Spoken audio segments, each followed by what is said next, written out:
வகை வகையாக உயிரினங்கள் தோற்றுவித்து முழு திறனுடன் காத்து முடிக்கும் மேலாம் முழு முதற் பொருளே நம் அறிவாயாற்றும் பழுத்த நிலை வரும் வரையில் நீ நான் என்போம் பதமடைந்தோம் ஒன்றானோம் பரமானந்தம் பதமடைந்தோம் ஒன்றானோம் பரமானந்தம்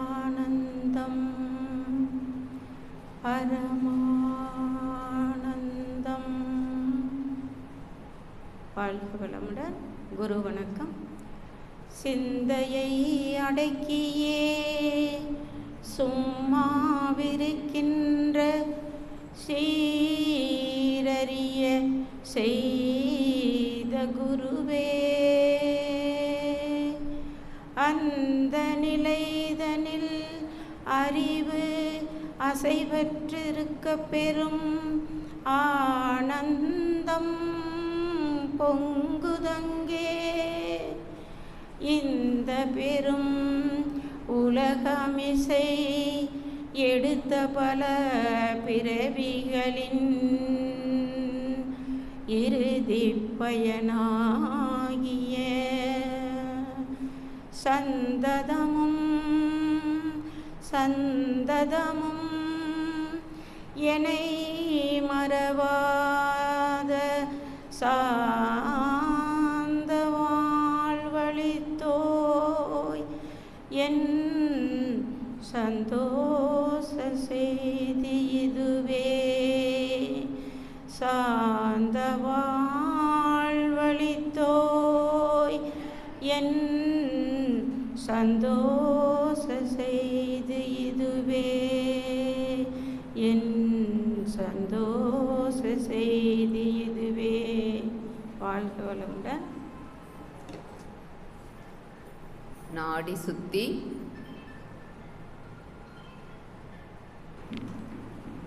வாழ்க வளமுடன். நமது மன்ற தலைவர் பேராசிரியர் மலர்விழி ராஜன் அம்மா அவர்களை வரவேற்புரை நிகழ்த்துமாறு அன்போடு அழைக்கிறோம். வாழ்க வளமுடன்.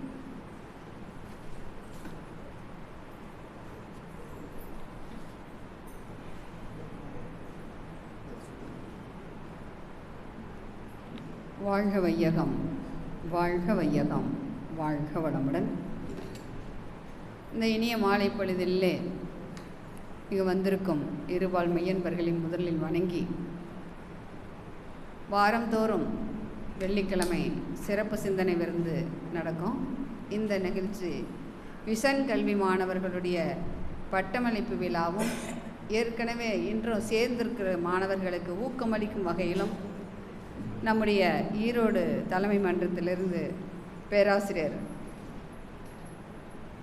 BM வெங்கடாச்சலம் ஐயா அவர்களும், முன்னாள் தலைவர் ஈரோடு மண்டலம் அவர்களும் விஷன் கல்வி பட்டயம் சான்றிதழ் வழங்குவதற்காக வந்திருக்கும் அருள்நிதி VP ஜெகதீசன் ஐயா அவர்களையும் பவானி அறிவித்திருக்கோயிலின் சார்பாக வருக வருக என்று வரவேற்று, வந்திருக்கும் இருபால் மெய்யன்பர்களையும் வரவேற்று இந்த நிகழ்வை சிறப்பாக தொடங்கி கொடுக்குமாறு அன்போடு கேட்டுக்கொள்கின்றோம். வாழ்க வளமுடன். வாழ்க வளமுடன். அனுபவரை சொல்லுமாறு அன்போடு கேட்டுக்கொள்கிறோம். முதலாவதாக அருள்நிதி சாசி சம்பத் ஐயா அவர்களை அன்புடன் அழைக்கிறோம். வாழ்க வளமுடன்.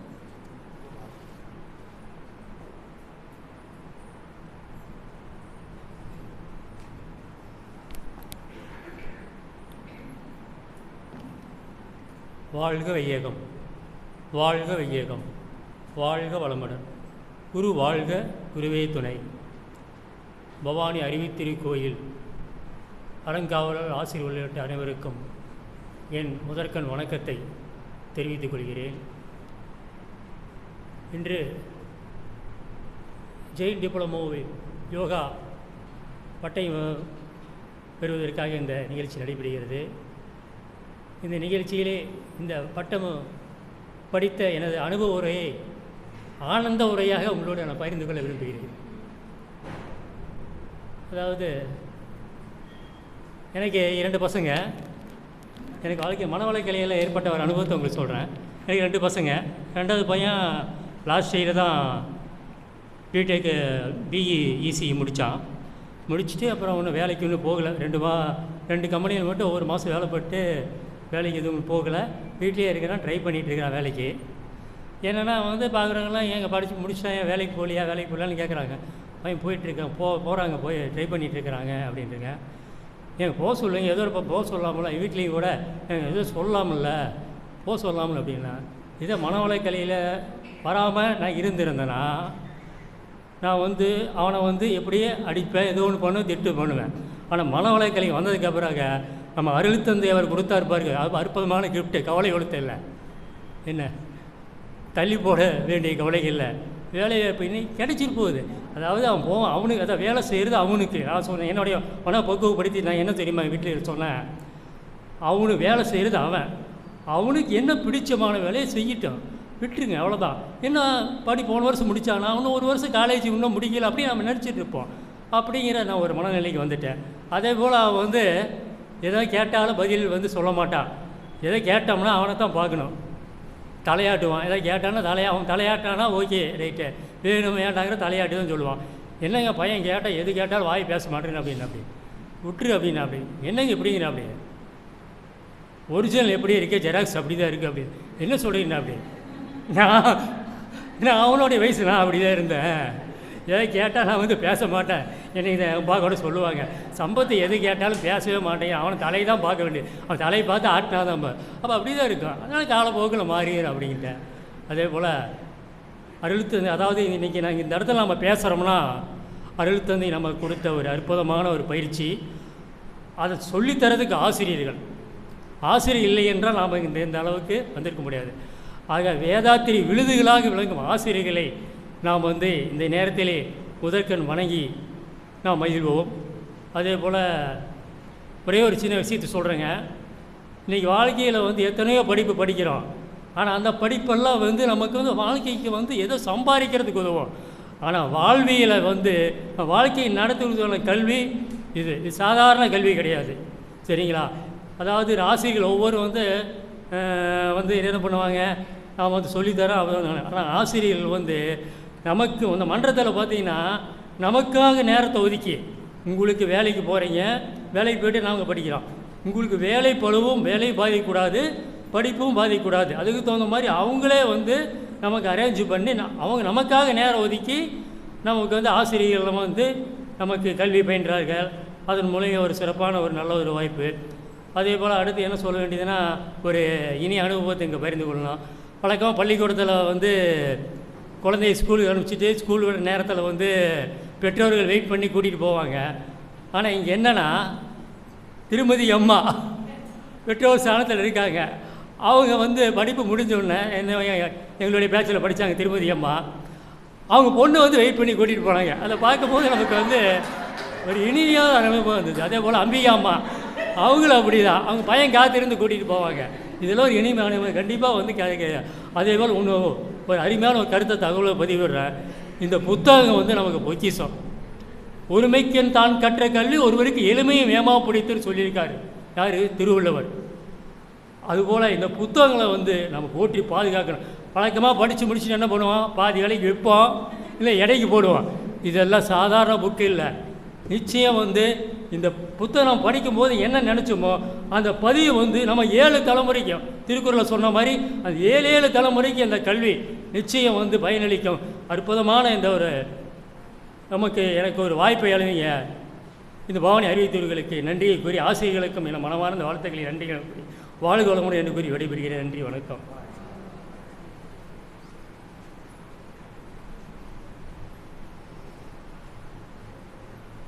அனுபவரை நல்குவதற்காக அருள்நிதி கே சந்திராமா ஜெயின் டிப்ளமோ அவர்களை அன்புடன் அழைக்கிறோம். வாழ்க வளமுடன்.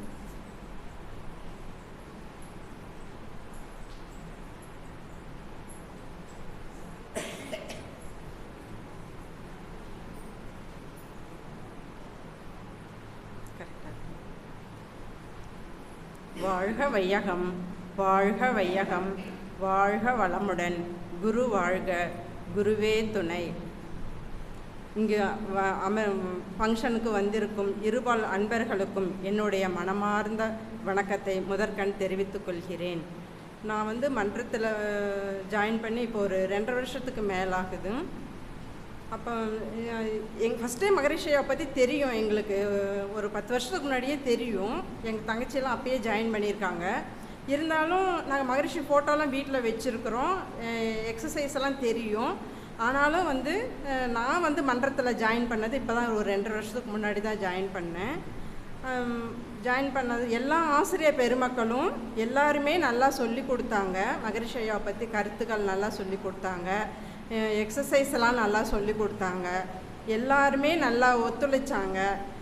நான் மன்றத்துக்கு வராத முன்னாடி நிறைய எதுக்கு எடுத்தாலும் கோபப்படுவேன், கவலைப்படுவேன். வாழ்க்கையே வேறு மாதிரி இருந்துச்சு. ஆனால் மன்றத்துக்கு ஆசிரியர்கள்லாம் நல்லா அவங்க சொல்லி கொடுத்ததை வச்சு கோபம் ஒரு 90% குறைஞ்சிருச்சு. ஒரு 10% இருக்குது கண்டிப்பாக. அதுவும் நான் மகரிஷி ஐயா ஆசீர்வாதத்தில் குறைச்சிக்கிறேன்.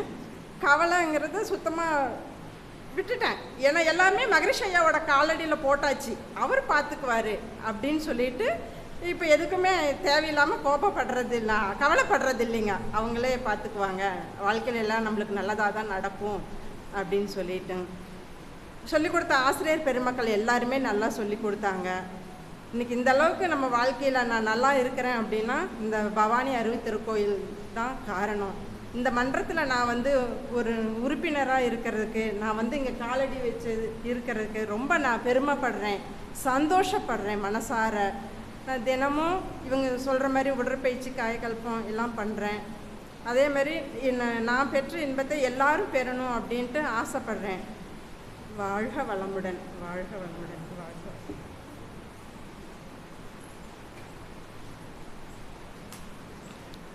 அடுத்ததாக அருள்நிதி எஸ் லதா அம்மா அவர்கள் ஜெயின் டிப்ளமோ அவர்களை அன்புடன் அனுபவரை நல்குமாறு அழைக்கிறோம். வாழ்க வளமுடன்.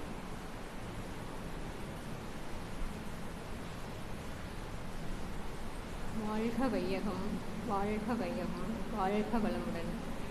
குரு வாழ்க, குருவே துணை. எல்லோருக்கும் எனது வணக்கம். நான் ரொம்ப நாளாக இங்கே வந்துட்டுருக்கிறேன். என்னோடய அனுபவம் என்னென்னா, டிப்ளமோ முடிக்கிறதுக்கு முன்னாடி எனக்கு பெருசாக அகத்தாய்வு 1வது 2வது படிச்சுட்ருக்கிற மாதிரி, ஆனால் 10வது வரைக்கும் வந்துட்டோம். அந்த ஏ தெரியாத மாதிரி வந்துட்டேன்னு வைங்களேன். ஆனால் டிப்ளமோ ஜாயின் பண்ணதுக்கப்புறம் ஃபஸ்ட்டு என்னங்கிறத, எண்ணங்கள் ஆராய்தல் எப்படி, நம்ம ஆசையை சீரமைக்கிறது எப்படி, அந்த தற்சோதனைகள் ஒவ்வொன்றா கற்றுக்கிறது எப்படிங்கிறதையே நான் கற்றுக்கிட்டேன். டிப்ளமோ வந்ததுக்கப்புறம் தான். அதுக்கு எனக்கு கற்றுக் கொடுத்த எல்லா ஆசிரியர்களுக்கும் நன்றி. இந்த மன்றத்துக்கு ஒரு பெருமை இருக்குது. நம்ம வர முடியலனா கூட ஃபோன் பண்ணி எப்படியாவது டைம் கிடச்சா வந்துடுங்கன்னு அந்த சொல்லுவாங்க பார்த்தீங்களா, அந்த வார்த்தையில் தாங்க நான் வர்றேன். எப்படியாவது வந்துடுங்க, எப்படியாவது வந்துடுவாங்க. நம்ம மேலே எவ்வளோ ஒரு அக்கறைப்பட்டு இப்படி சொல்கிறாங்களேங்கிறதுக்கோசரம் எல்லா வேலையும் முடிச்சுட்டு வந்துடுவேன். அப்புறம் என் கூட இருக்கிறவங்களும் அதே மாதிரி தான். கிளாஸ்க்கு வரலைன்னா வாங்க வாங்கன்னு ஃபோன் பண்ணி கூப்பிடுவாங்க. அது ஒரு ப்ளஸ் பாயிண்ட் எனக்கு. அப்புறம் குரு என்ன சொல்கிறாருன்னா, ஒவ்வொன்றா நீ எதையும் எல்லாமே தெரிஞ்சுக்கிற மாதிரி இல்லைனாலும் ஒவ்வொரு இதுலேயும் ஃபஸ்ட்டுருந்தே தெரிஞ்சுக்கணும் அப்படிங்கிறத உணர்த்துறாரு. அதனால் நான் என்னென்னா, டிப்ளமோ படிக்க வந்ததுக்கப்புறம் தான் ஒவ்வொன்றா அந்த ஃபஸ்ட்டுருந்தே அகத்தாய்வை தெரிஞ்சுக்கிறேன். வீட்டில் தற்சோதனை பண்ண முடியுது. இதனால் நமக்கு நிறையா சீரமைக்க முடியுது நம்மளுடைய இதை, ஆசைகளை, சினத்தை எல்லாமே. சினம்னா எனக்கு இப்போ ஓரளவுக்கு சுற்றிலுமே ஒரு முற்றிலும் என்ன ஆயிடுச்சுன்னா நின்றுச்சுன்னே சொல்லலாம். அப்புறம் அதுலேயும் நம்ம ஞானி என்ன சொல்லியிருக்காருன்னா, எந்த இடத்துலையுமே சினம் கொள்ளவில்லை அப்படின்னா தான் ஞானி அப்படின்னு சொல்லியிருக்காரு. அதனால் எனக்கு அப்படி சினம் வந்தால் கூட அந்த ஞாபகம் வந்துடும். ஓ, இந்த இடத்துல இதை சொல்லியிருக்கிறாரு, அப்போ நாம் இதை கட்டுப்படுத்தி பழகணும், இதை முறைப்படுத்தி பழகணும் அப்படிங்கிற ஒரு இதெல்லாம் இந்த டிப்ளமோ கற்றுக்கிட்டதுக்கப்புறம் தான் வந்திருக்குது. இதுக்கு மேலேயும் நான் கற்றுக்கணும், முன்னேறணும்னு நினைக்கிறேன். அதுக்கு மகரிஷியோட ஆசீர்வாதமும் இந்த மன்றத்தோட ஆசீர்வாதமும் கண்டிப்பாக இருக்குன்னு நம்பி என்னுடைய இதை முடிச்சுக்கிறது விரும்புகிறேன். வாழ்க வளமுடன்.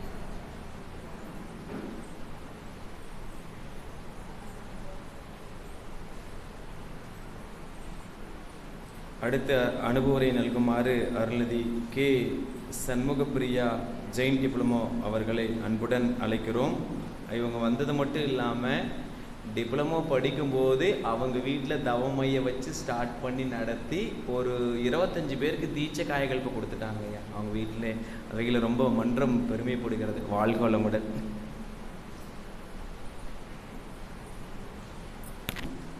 வாழ்க வளமுடன். எனக்கு மைக்கில் பேசி அதிகம் பழக்கம் இல்லை, தப்பாக நினச்சிக்காதீங்க. எனக்கு லைஃப்பில் எந்த டைமில் டிப்ரெஷன் ஆகிறேன், டவுன் ஆகிறேன் அப்படின்னா எனக்கு முதல் தெரிகிற இடம் மணவாள கலை மன்றம் தான். நான் எல்லா இடத்துக்கும் சுற்றிட்டு வந்துட்டேன். மணவாள கலை மன்றம் வந்தால் மட்டும்தான் எனக்கு ரிலாக்ஸ் கிடைக்குது. ஸோ லைஃப்பில் ஒவ்வொரு டைமும் நம்மளுக்கு ஒரு ஹோப் கொடுக்கறது.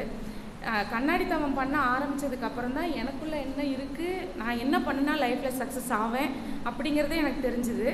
அது ஆரம்பித்ததுக்கப்புறம் சமையல் தான் எனக்கு இன்ட்ரெஸ்ட்டு. வீட்டில் நல்லா சமைச்சு கொடுப்பேன், பட் அது ஒரு இதாக வியாபாரமாக பண்ணலாங்கிறது தோணலை.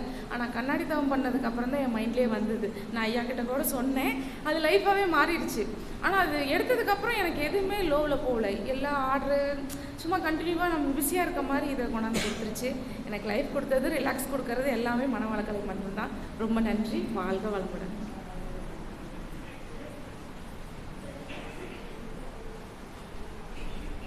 உரை நல்குமாறு அடுத்தது துணை பேராசிரியர் கே திருமதி அம்மா அவர்கள் ஜெயின் டிப்ளமோ அவர்களை அன்புடன் அழைக்கிறோம். வாழ்க வளமுடன். வாழ்க வையகம், வாழ்க வையகம், வாழ்க வளமுடன். குரு வாழ்க, குருவே துணை. நான் இங்கே சேர்ந்து 10 வருஷம் ஆயிடுச்சு. எங்கள் பொண்ணு படித்தது, எம்ஏ படித்தது, அதை பார்த்துட்டு பயந்துட்டு நான் போடாதே பயந்துகிட்டே இருந்தேங்க. உதயகுமார் நீங்கள் வந்தால் மட்டும் போதுங்கம்மா, வேறு ஒன்றும் பண்ண வேண்டாம், வந்தீங்கன்னா போதும் அப்படின்னாரு. கொஞ்சம் அரைகுறையாக நான் படிப்புமா என்னன்னு சந்தேகமாகவே இருந்தது.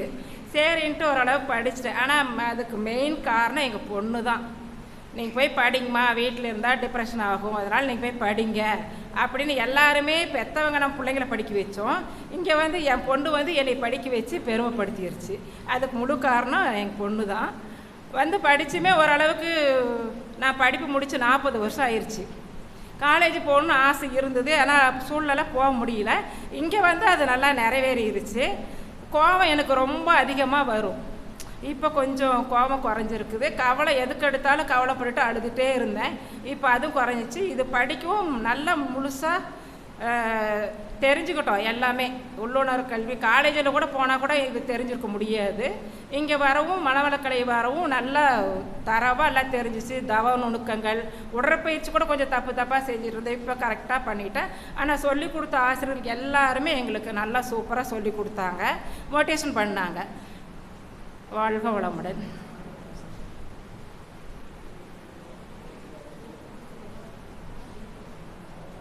வாழ்க வளமுடன்.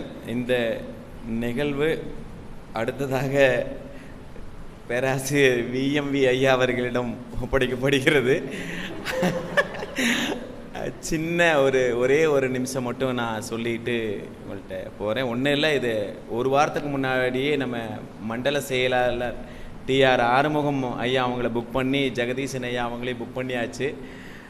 நேற்று ஈவினிங் கொஞ்சம் த்ரோட் இன்ஃபெக்ஷனால் அவர் வர முடியலன்னு சொன்ன உடனே விஎம்இ ஐயாவை கேட்ட உடனே அவர் ஒத்துட்டதுக்காக ரொம்ப நன்றிங்கய்யா. வாழ்கோளமுடன். அதில் பாருங்கள் எத்தனை சிக்கல் இருக்குது பாருங்கள். அவர் அவர் காலையிலேயே சொன்னார், மழை வந்துருச்சுன்னா என்ன பண்ணுறது. இல்லை ஐயா வரனாரு, காரில் கூட்டிகிட்டு வந்துடுவார். அது பாருங்க, அது எதுவாக நடக்குது பாருங்க. மழை அது எதுவுமே நடந்தாலும் அதை நான் இந்த இடத்துல எப்படி நம்ம எடுத்துக்கிறோன்னா, மழை நம்மையும் ஆசீர்வாதம் இப்பொழுது செய்து கொண்டிருக்கிறது. அந்த வகையில் விஎம்வி ஐயா அவர்களை சிறப்பு சிந்தனை நல்குமாறு அனைவரின் சார்பாக அன்புடன் வேண்டி கேட்டுக்கொள்கிறோம். வாழ்க வளமுடன். வாழ்க வளமுடன். தந்தைதாய் ஈருடல் ஒன்று சேர்ந்து தலைத்த ஒரு உடலாகி உலகில் வந்தோம். அந்த ஈருயிர் வினைகள் அறமோ மற்றோ அளித்த பதிவுகள் எல்லாம் நம் சுத்தாச்சு. இந்த அரும் பிறவியில் முன்விடை அறுத்து எல்லையில்லா மெய்ப்பொருளை அடைவதற்கு வந்த ஒரு உதவி குருவீரின் சேர்க்கை. வணங்கி குரு திருவடியை வாழ்த்தி வாழ்வோம். இந்த இனிமையான மாலை பொழுதில் ஆசான் அருள் தந்தையின் கருத்துக்களை உங்களோடு பகிர்ந்து கொண்டு என்னையும் மேம்படுத்தி கொள்ள வாய்ப்பளித்த இருவாழ் நண்பர்களையும் வணங்கி வாழ்த்தி மகிழ்கிறேன். ஆசான் அருள் தந்தை அவர்கள் நம்முடைய சூக்குமமாக எழுந்தெளியிருந்து நம்ம சிந்தனையில் கலந்து மனித மாண்பு என்பதை சிந்திக்க உறுதுணையாகவும் பாதுகாப்பாகவும் வழி நடத்துவதாகவும் அமையுமாக. சில உதயகுமார் சொல்லும்போது இன்றைக்கி நாளைக்கு எந்த ப்ரோக்ராமும் வெளியே போகக்கூடாதுன்னு வீட்டில் கட்டளை விட்டுருக்காங்க.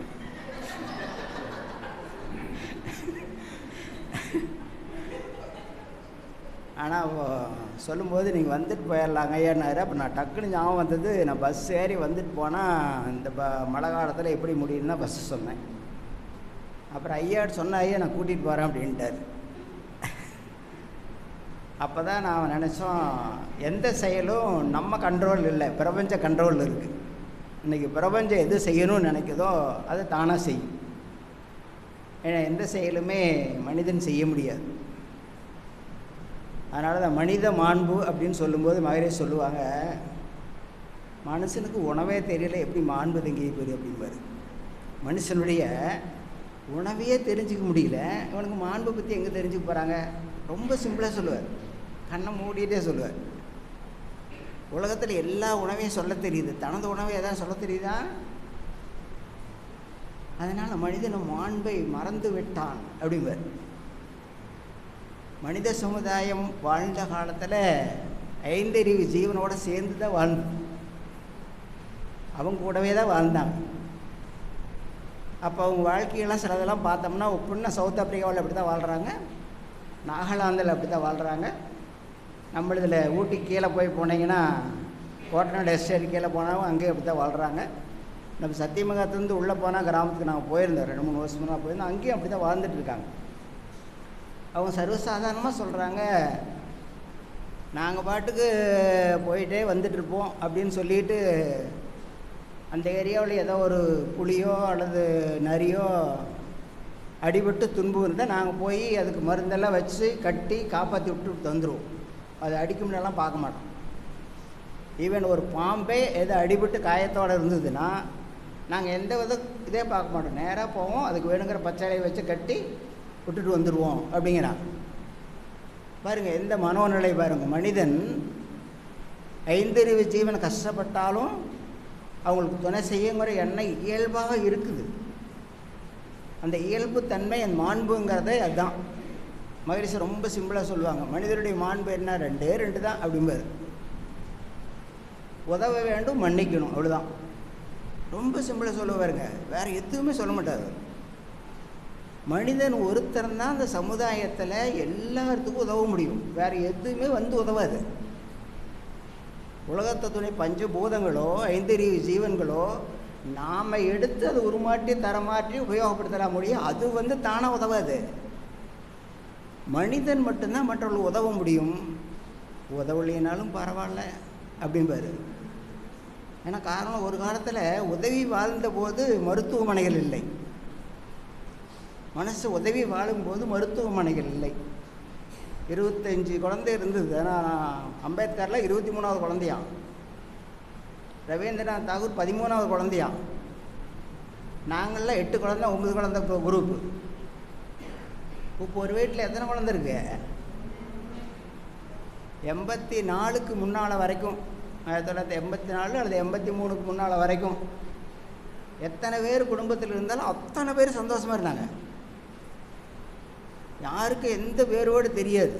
தீபாவளி வந்துருச்சா, தைப்பொங்கல் வந்துருச்சா, பலகாரம் கிடைக்கும் அப்படிம்பாங்க. அதில் யாரை கேட்டீங்கன்னாலும் உனக்கு என்னன்னு கேட்டால் சொல்ல மாட்டாங்க. அந்த குடும்பத்திலேயே 5 பேர் 6 பேர் 10 பேர் இருப்பாங்க. உனக்கு என்னன்னு கேட்டால் சொல்ல மாட்டாங்க. மற்றவங்களுக்கு என்ன வேணும்னு அவங்களுக்கு செய்யுன்னு சொல்லுவாங்க. அக்காவுக்கு இது பிடிக்கும், அது செய். அண்ணனுக்கு இது பிடிக்கும், இதை வாங்கி கொடு.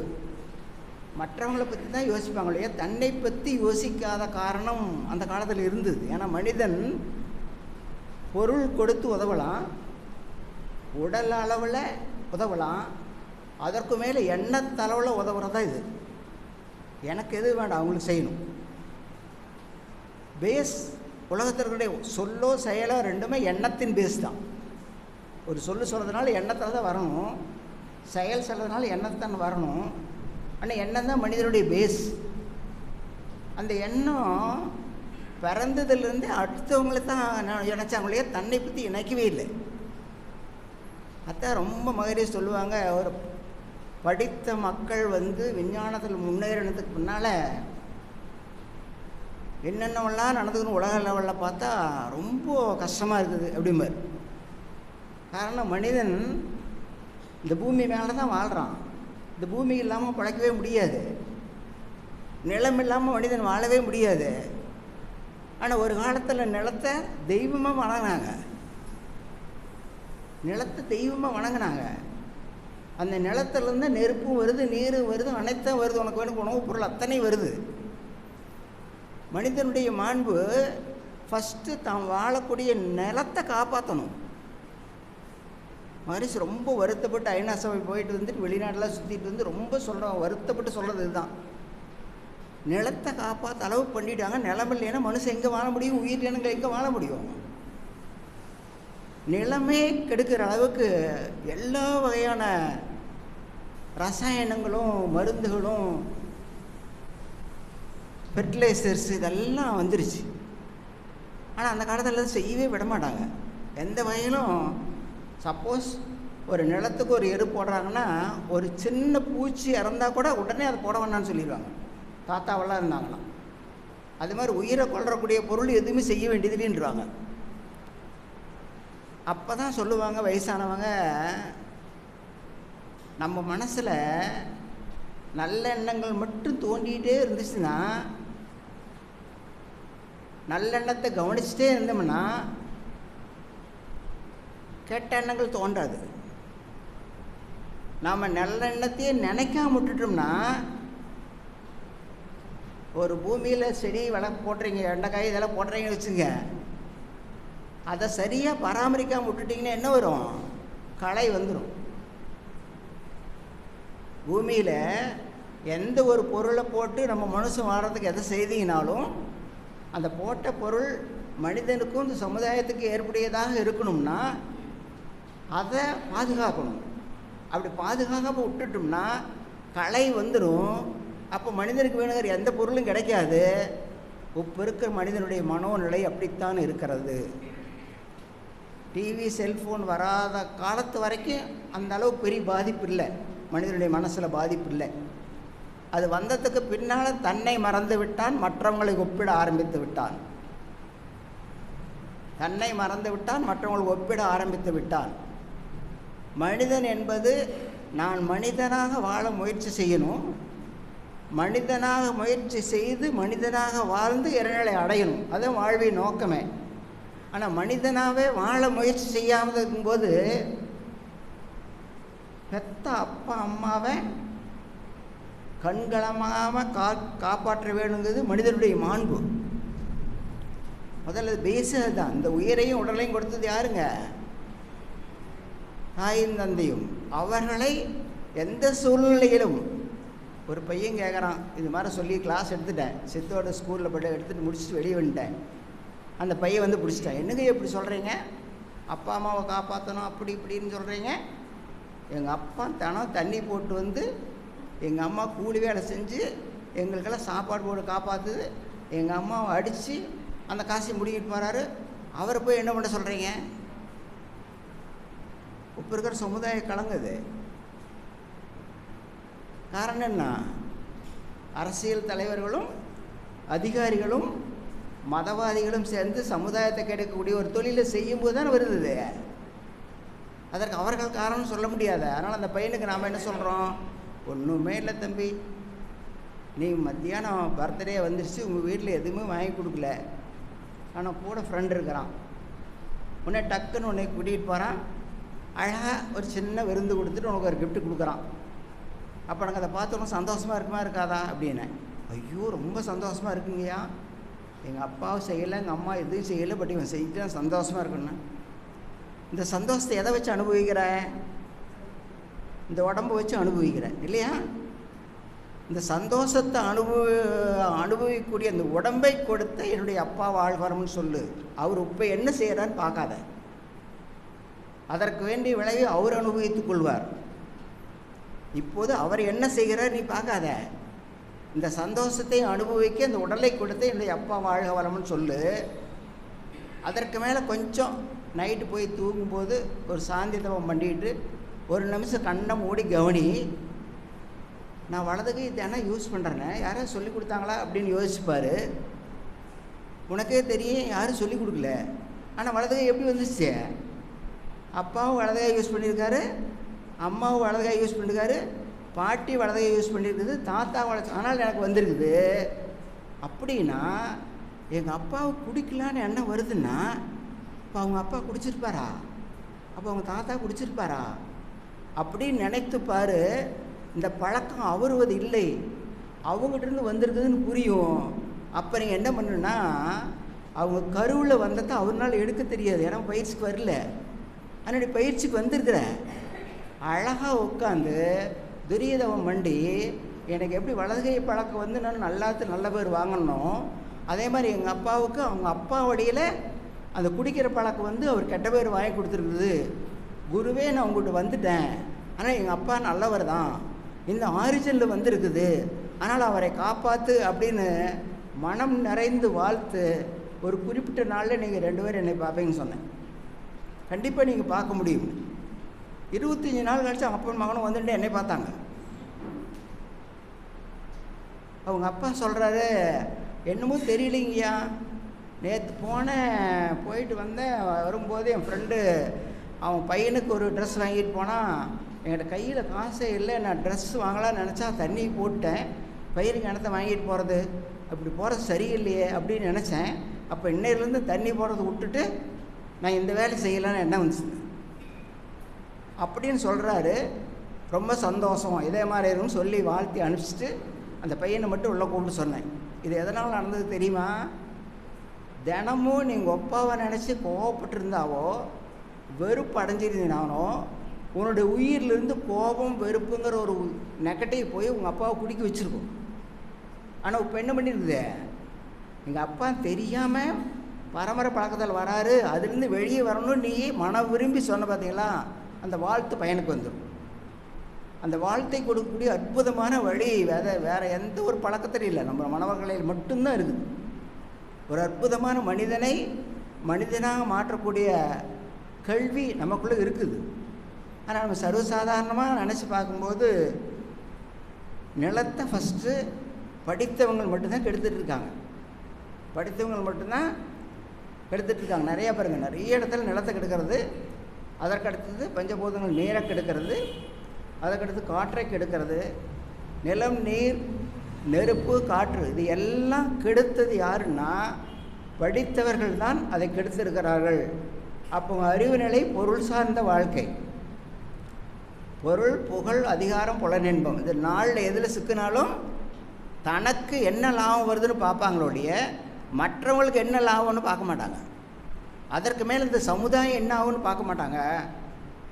அவங்கள தனியாக கூப்பிட்டு இந்த சமுதாயத்தில் உங்கள் பேரம்பேத்தியெல்லாம் வாழணும் யோசிச்சிங்களான்னு கேட்டால் அப்போ தான் யோசிக்கவே செய்வாங்க.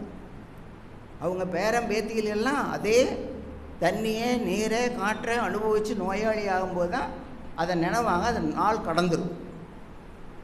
அதை செய்யாமல் அதை முழுசாக மகரிஷி 1958 வெளிநாடு போய் வெளிநாட்டிலிருந்து நிறைய செய்திகள் எல்லாம் இந்தியாவில் நடந்தக்கூடிய வறுமைகள் காரணமாக ஏற்பட்டது, வெளிநாடு மோகங்களில் வந்து கம்பெனிகள் பூரா இங்கே சுரண்டி எடுக்கிறது, இது எல்லாம் பார்த்துட்டு விவேகானந்தர்லேருந்து வள்ளலார்லேருந்து ராமகிருஷ்ண பரமஹம்சர்லேருந்து எல்லாருமே அந்த ஒரு மனோநிலைக்கு இயல்பாக வந்துட்டாங்க. மனிதன் மனிதனாக வாழணும்னா எந்த பயிற்சினாலே முடியாது.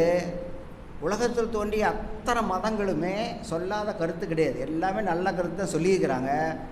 அது என்ன பண்ணணும்னா சொல்லுவதால் நடக்காது, ஒரு தனி மனிதன் செய்து திருந்தினால் மட்டும்தான் நடக்கும். ஒரு தனி மனிதன் செய்து அவன் திருந்தினால் மட்டும்தான் அவனை பார்த்து சமுதாயம் மாறும்போடைய இவன் சொற்பொழிவினாலேயே பேசுறதெல்லாம் நடக்காதுன்னு முடிவெடுத்து தான் மகரிஷி ரொம்ப அற்புதமாக ஒரு கிளாஸ் எடுத்தார். நம்மளுக்கு என்ன பட்டிருக்காங்க? 4 நாள் தான். என்ன பண்ணியிருக்காங்க? தவம், தற்சோதனை, குணநல பேர், முழுமை பேர். அப்போ தவம் செய்தால் தற்சோதனை செய்ய ஆரம்பிச்சிருவாங்க. அப்போ ஈஸியாக குணநல பேர் வெளியே வந்துடுவாங்க. அப்போ இந்த சமுதாயத்தை மதிக்கக்கூடிய மாண்பு இயல்பாக வந்துவிடும். சமுதாயத்தில் நடக்கூடிய குறையை பார்க்கக்கூடிய தன்மை வராது. அதற்கு மேலே மகரிஷி சொல்கிறாங்க, கொஞ்சம் தவம், ஆக்னியோ சாந்தியோ திரியம் 3ல் ஏதோ ஒன்று உள்ளே போய் ஃப்ரீக்வன்சி டவுன் பண்ணி கொஞ்ச நாள் போய் பாருங்கள். அப்போ எதில் ஒன்றில் உங்களுக்கு ஃப்ரீக்வன்சி 6 கிடச்சா போதும். ஒரு 8 to 6க்குள்ளே அந்த ஃப்ரீக்வன்சி வந்துருச்சுன்னா நீங்கள் தலைகள் தான் இருந்தால் கூட உங்கள் வீட்டு உறுப்பினருடைய குறைகள் உங்களுக்கு தெரியாது. குறைகள் தெரியாது, நிறைகள் மட்டும்தான் தெரியும். அந்த மனோநிலையை கொண்டு வர்றதான் யோக நிலையே. குரு ஆன்மானுடைய இணைப்பினால் கிடைக்கிறது என்னமே குறையை பெரிதுபடுத்தாது. அதை ரொம்ப சிம்பிளாக விவேகானந்தர் சொல்லும்போது சொல்லுவது பார்த்தீங்களா, ஒரு மனிதனுடைய மனசு எவ்வளவு மோசமாக மாறுதுங்கிறத ஒரு சின்ன இன்சிடெண்ட்டில் சொல்லுவார். ட்ரெயினில் ஒரு அப்பனும் மகனும் போயிட்டுருக்காங்க. அப்போ அங்கே போயிட்டு இருக்கும்போது ட்ரெயினில் ஒரு பையன் அவங்க அப்பானை பக்கத்தில் சீட்டுக்கு ஒரு பையன் அவங்க அப்பனை பார்த்து கேட்குறான், அப்பா என்னப்பா ட்ரெயின் போகுது, கூடவே மரமும் ஓடுது அப்படிமா. அவனும் 20-25 வயசுக்கு மேலே இருக்கிற பையன்தான், மரமும் ஓடுது அப்படிமா. அப்புறம் கொஞ்ச நேரம் கழிச்சு, என்னப்பா அந்த மேகமும் ஓடுது அப்படிமா. அவங்க சிரிச்சுட்டே நல்லா அனுபவிப்பா, பார்த்து அனுபவிப்பா அப்படின்னு சொல்லிக்கிட்டே வந்துட்டுருப்பாங்க. கொஞ்ச நேரம் கழித்து அந்த பையன் டாய்லெட்டுக்கு போயிட்டு வந்துட்டு, அப்பா நான் டாய்லெட் நானே போயிட்டு வந்துட்டப்பா அப்படிமா. அப்போ அவங்க அப்பா அம்மா 2 பேரும் சந்தோஷப்பட்டு வாழ்த்துவாங்க. மற்றவங்களாம் என்ன நினைப்பேன்? நாம் பக்கத்தில் கூட நாம் அவனை பற்றி என்ன நினைப்போம்? ஏதோ மென்டலாக இருக்குது அப்படின்னு நினைப்போம் இல்லையா? மனிதனுடைய மனசு. கொஞ்ச நேரம் அந்த ட்ரெயின் வருது போகுது, அந்த பையன் இப்படியே சிரிப்பு சொல்கிறான். அப்புறம் இங்கே போனால் அப்போ இன்னொரு பையன் அப்போ மகனை பார்த்துட்டு இருக்காங்கள, அவங்க அப்பா அந்த பையன் அது ஒரு ஸ்டேஷன் வைக்கும்போது கீழே இறங்கி இளநீயனமோ வாங்க போயிட்டு வந்திருக்கும்போது இவர் கேட்குறாரு, என்னங்கய்யா உங்கள் பையன் இப்படி சொல்கிறது பார்த்தா என்ன அப்படிங்கிறார். அவங்க அப்பா சிரிச்சுட்டே சொல்கிறார், நேற்று வரை அவன் பிறவி குருடன். அந்த குழந்தை நேற்று வரை பிறவி குருடன். நேற்று தான் ஆப்ரேஷன் முடித்து அவனுக்கு விழி தெரிய ஆரம்பிச்சிருக்கிறது என்று நான் இப்போ எங்கள் ஊருக்கு கூட்டிகிட்டு போயிட்டுருக்கேன் அப்படின்னு சொல்லும்போது, நாம் முன்னால் நினச்ச மனோநிலைக்கும் இப்போ நம்ம மனோநிலை எப்படி இருக்குங்க? ஜஸ்ட்டு கொஞ்சம் நேரத்துக்கு முன்னால் தான் அந்த குழந்தையினுடைய செலவை பார்த்தா அவனை மென்டல்னு சொல்கிறோம். ஆனால் இப்போ அடுத்தது என்ன நினைக்குது? பிறவி குருடனுக்கு கண் கிடைச்சிருக்கிறது. அப்போ இவன் முதல் அனுபவமாக இருக்கிறான்னு நினைக்கும்போது, என்னடா இது, இந்த சமுதாயத்தில் எதை பார்த்தாலும் என் மனசு தவறாக நினைக்குது. எதையும் தவறாகவே நினைக்கக்கூடாது, பாசிட்டிவாக தான் நினைக்குங்கிறதுக்கு இது ஒரு உதாரணமாக விவேகானந்தர் சொல்லுவார். எந்த மனிதனையும் பார்த்த உடனே எடை போடக்கூடாது, நடக்கக்கூடிய செயலை வச்சு எடை போடக்கூடாது. அதற்கு பின்னால் எதுவும் இருக்கும், காரணம் இல்லாமல் இருக்காதுன்னு தேடுனா உண்மை விளங்கும் அப்படிங்கிறார்.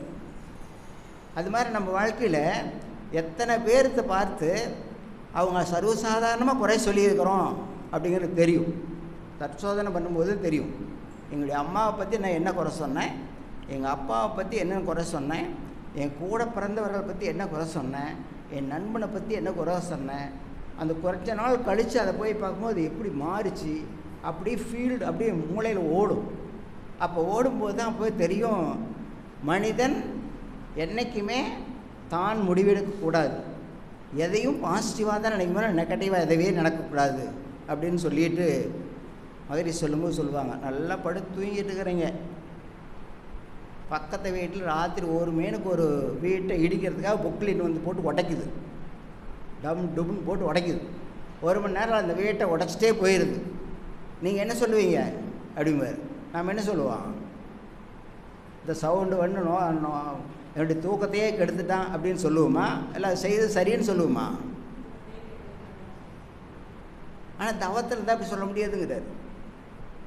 நீங்கள் தவத்தில் இருந்தீங்கன்னா அந்த நைட்டு 1 மணிக்கு போட்டு அப்படி உடைக்கும்போது இவ்வளோ பெரிய கட்டடத்தை உடைக்கிறதுக்கு ஒரு மனுஷன் 10 பேர் சமுட்டி எடுத்துகிட்டு வந்து உடைச்சாங்கன்னா, கடப்பாறை போட்டு உடைச்சாங்கன்னா எத்தனை நாள் ஆகும்? அவனுடைய உடம்பு என்ன வெளிக்கும்?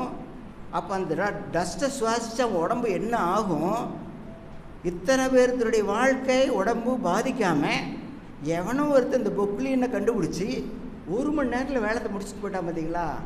அப்போ எத்தனை பேருடைய வாழ்க்கையினுடைய ஒரு கடுமையான சோதனையிலேருந்து வெளியே கொண்டு வர்றதுக்கு ஒரு அருமையான ஒரு செயல் இது அப்படிங்கிறது தான் தோணும் ஒழிய அந்த தூக்கம் 1 மணி நேரம் கட்டுறதை யோசிக்காது. அதை மனுஷனுடைய மனோநிலை செயல் ஒன்று தான், ஆனால் எண்ணம் என்ன? ஆனால் மனிதனுடைய மாண்பு என்னும் பார்த்ததெல்லாம் நல்லதையே பார்க்கக்கூடிய தன்மை.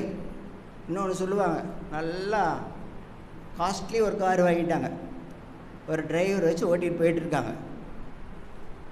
இந்த டிரைவர் பயிற்சி எடுக்காதவர், ஆனால் ஓனர் பயிற்சி எடுத்தவர்.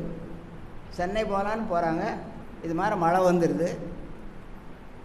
போகிற வழியில் ஏதோ ஒரு இடத்துல ரோடு அடிச்சுட்டு போயிடுது, ரோடு டேமேஜ் ஆகிருக்கு. காஸ்ட்லியான காரு, அது ஓட்டுறது அவர் ஓனர் சிரிச்சிட்டே தான் போகிறாரு, அவர் ஒன்றும் சொல்லலை. ஆனால் டிரைவர் என்ன சொல்கிறாரு? அநியாயமாக எவனோ இந்த ரோட்டை லஞ்சம் வாங்கிட்டு மோசமாக போட்டிருக்கிறான் அப்படின்னு அவன் பாட்டு பேசிகிட்டே போகிறான். லஞ்சம் வாங்கி அப்படியே ரோடை மோசமாக போட்டே இருக்கிறான் அப்படின்னு பேசிகிட்டே போகிறான். அதை பேசிகிட்டே கேட்டுகிட்டே போனவர் ஒன்றுமே சொல்லாமல் கவனே போகிறாரு. ஆனால் அங்கே போய் சொன்னோன்னா அவங்க சொந்தக்காரர்கிட்ட இவர் ஓனர் இப்படி வராருங்க, நான் இப்படி சொல்லிகிட்டு இருந்தேன் அவர் கேட்குறான். இந்த டிரைவர் சொல்கிறான், இப்படி வர சிரிச்சிட்டே வராரு, அணியாமல் எவரோ கான்ட்ராக்டருக்காரன் கொள்ளையடிச்சு ரோடை மோசமாக போட்டிருக்காங்க அப்படின்னு அவன் அவ்வளோ நேரம் அந்த தவறை பேசிக்கிட்டே அங்கே போகும்போது உடம்பு என்ன ஆகும்? ஆனால் அவர் சிரிச்சுட்டே என்ன சொல்கிறாருன்னா, நான் எத்தனை லட்ச ரூபா கார் வாங்கினாலும் எங்கள் வீட்டிலிருந்து மெட்ராஸுக்கு ஒருத்தர் ரோடு கண்டுபிடிக்கலின்னா இந்த கார் என்ன பண்ணுறது? அவர் நினைக்கிறார் பாருங்க, நான் எவ்வளோ லட்ச ரூபா கார் வாங்கினாலும் எங்கள் வீட்டிலிருந்து மெட்ராஸ் போகிறதுக்கு ரோடு எவனாச்சும் கண்டுபிடிக்காம விட்டு ரோடு போடாம விட்டானா நான் எப்படி போக முடியும்? அப்போ இவ்வளவு உழைப்பு செஞ்சு பெரிய ரோட்டில் ஒரு சின்ன டேமேஜான தப்பில் இயற்கையில் நடக்கிறது தானே அது. அந்த ஒரு சின்னதை மறந்துட்டு இவ்வளோ பெரிய ரோடை கண்டுபிடிச்சவங்க, ரோடை போட்டவங்க, அது இவ்வளோ பாதுகாத்து இவ்வளோ நாள் வரைக்கும் வண்டி ஓட்டிட்டு மாதிரி வச்சுருக்கிறவங்கள வாழ்த்துனா எவ்வளோ நல்லா இருக்கும். ஒரே இன்சிடெண்ட்டு ஒரு மனிதனுடைய மனசில் இப்படி வருது பார்த்தீங்களா? பழைய காலத்தில் மேக்ஸிமம் எல்லாத்துக்கும் பாசிட்டிவாக இருந்தது. வேலை இருந்து அதாவது பழைய காலத்தில் சொன்ன ஊரா பெண்ணை ஊட்டி வளர்த்தால் தன் குழந்தை தானே வளருங்கிறது பழைய காலத்தில் ஒரு கல்யாண மருமகன் வந்துட்டாவே மருமகள் அவ்வளோ அற்புதமாக காப்பாற்றுவாங்க. அப்படி இருந்த காலம் இருந்தது. இப்போ எப்படி மாறி இருக்கு? மனித மாண்பு அப்படி இருந்தது. அதான் நான் சொன்னேங்களே மகரிசனாவது, டிவி டிவியில் இருக்கிற வாழ்க்கையை பார்த்து, ஏன்னா டிவியில் போகாம மகரி சொல்லுவாங்க, ஒரு நாளைக்கு 1000 கல்யாணம் அப்பா அம்மா பார்த்து நடக்குது, ஒன்று கூட போன மாட்டேங்கிறான்.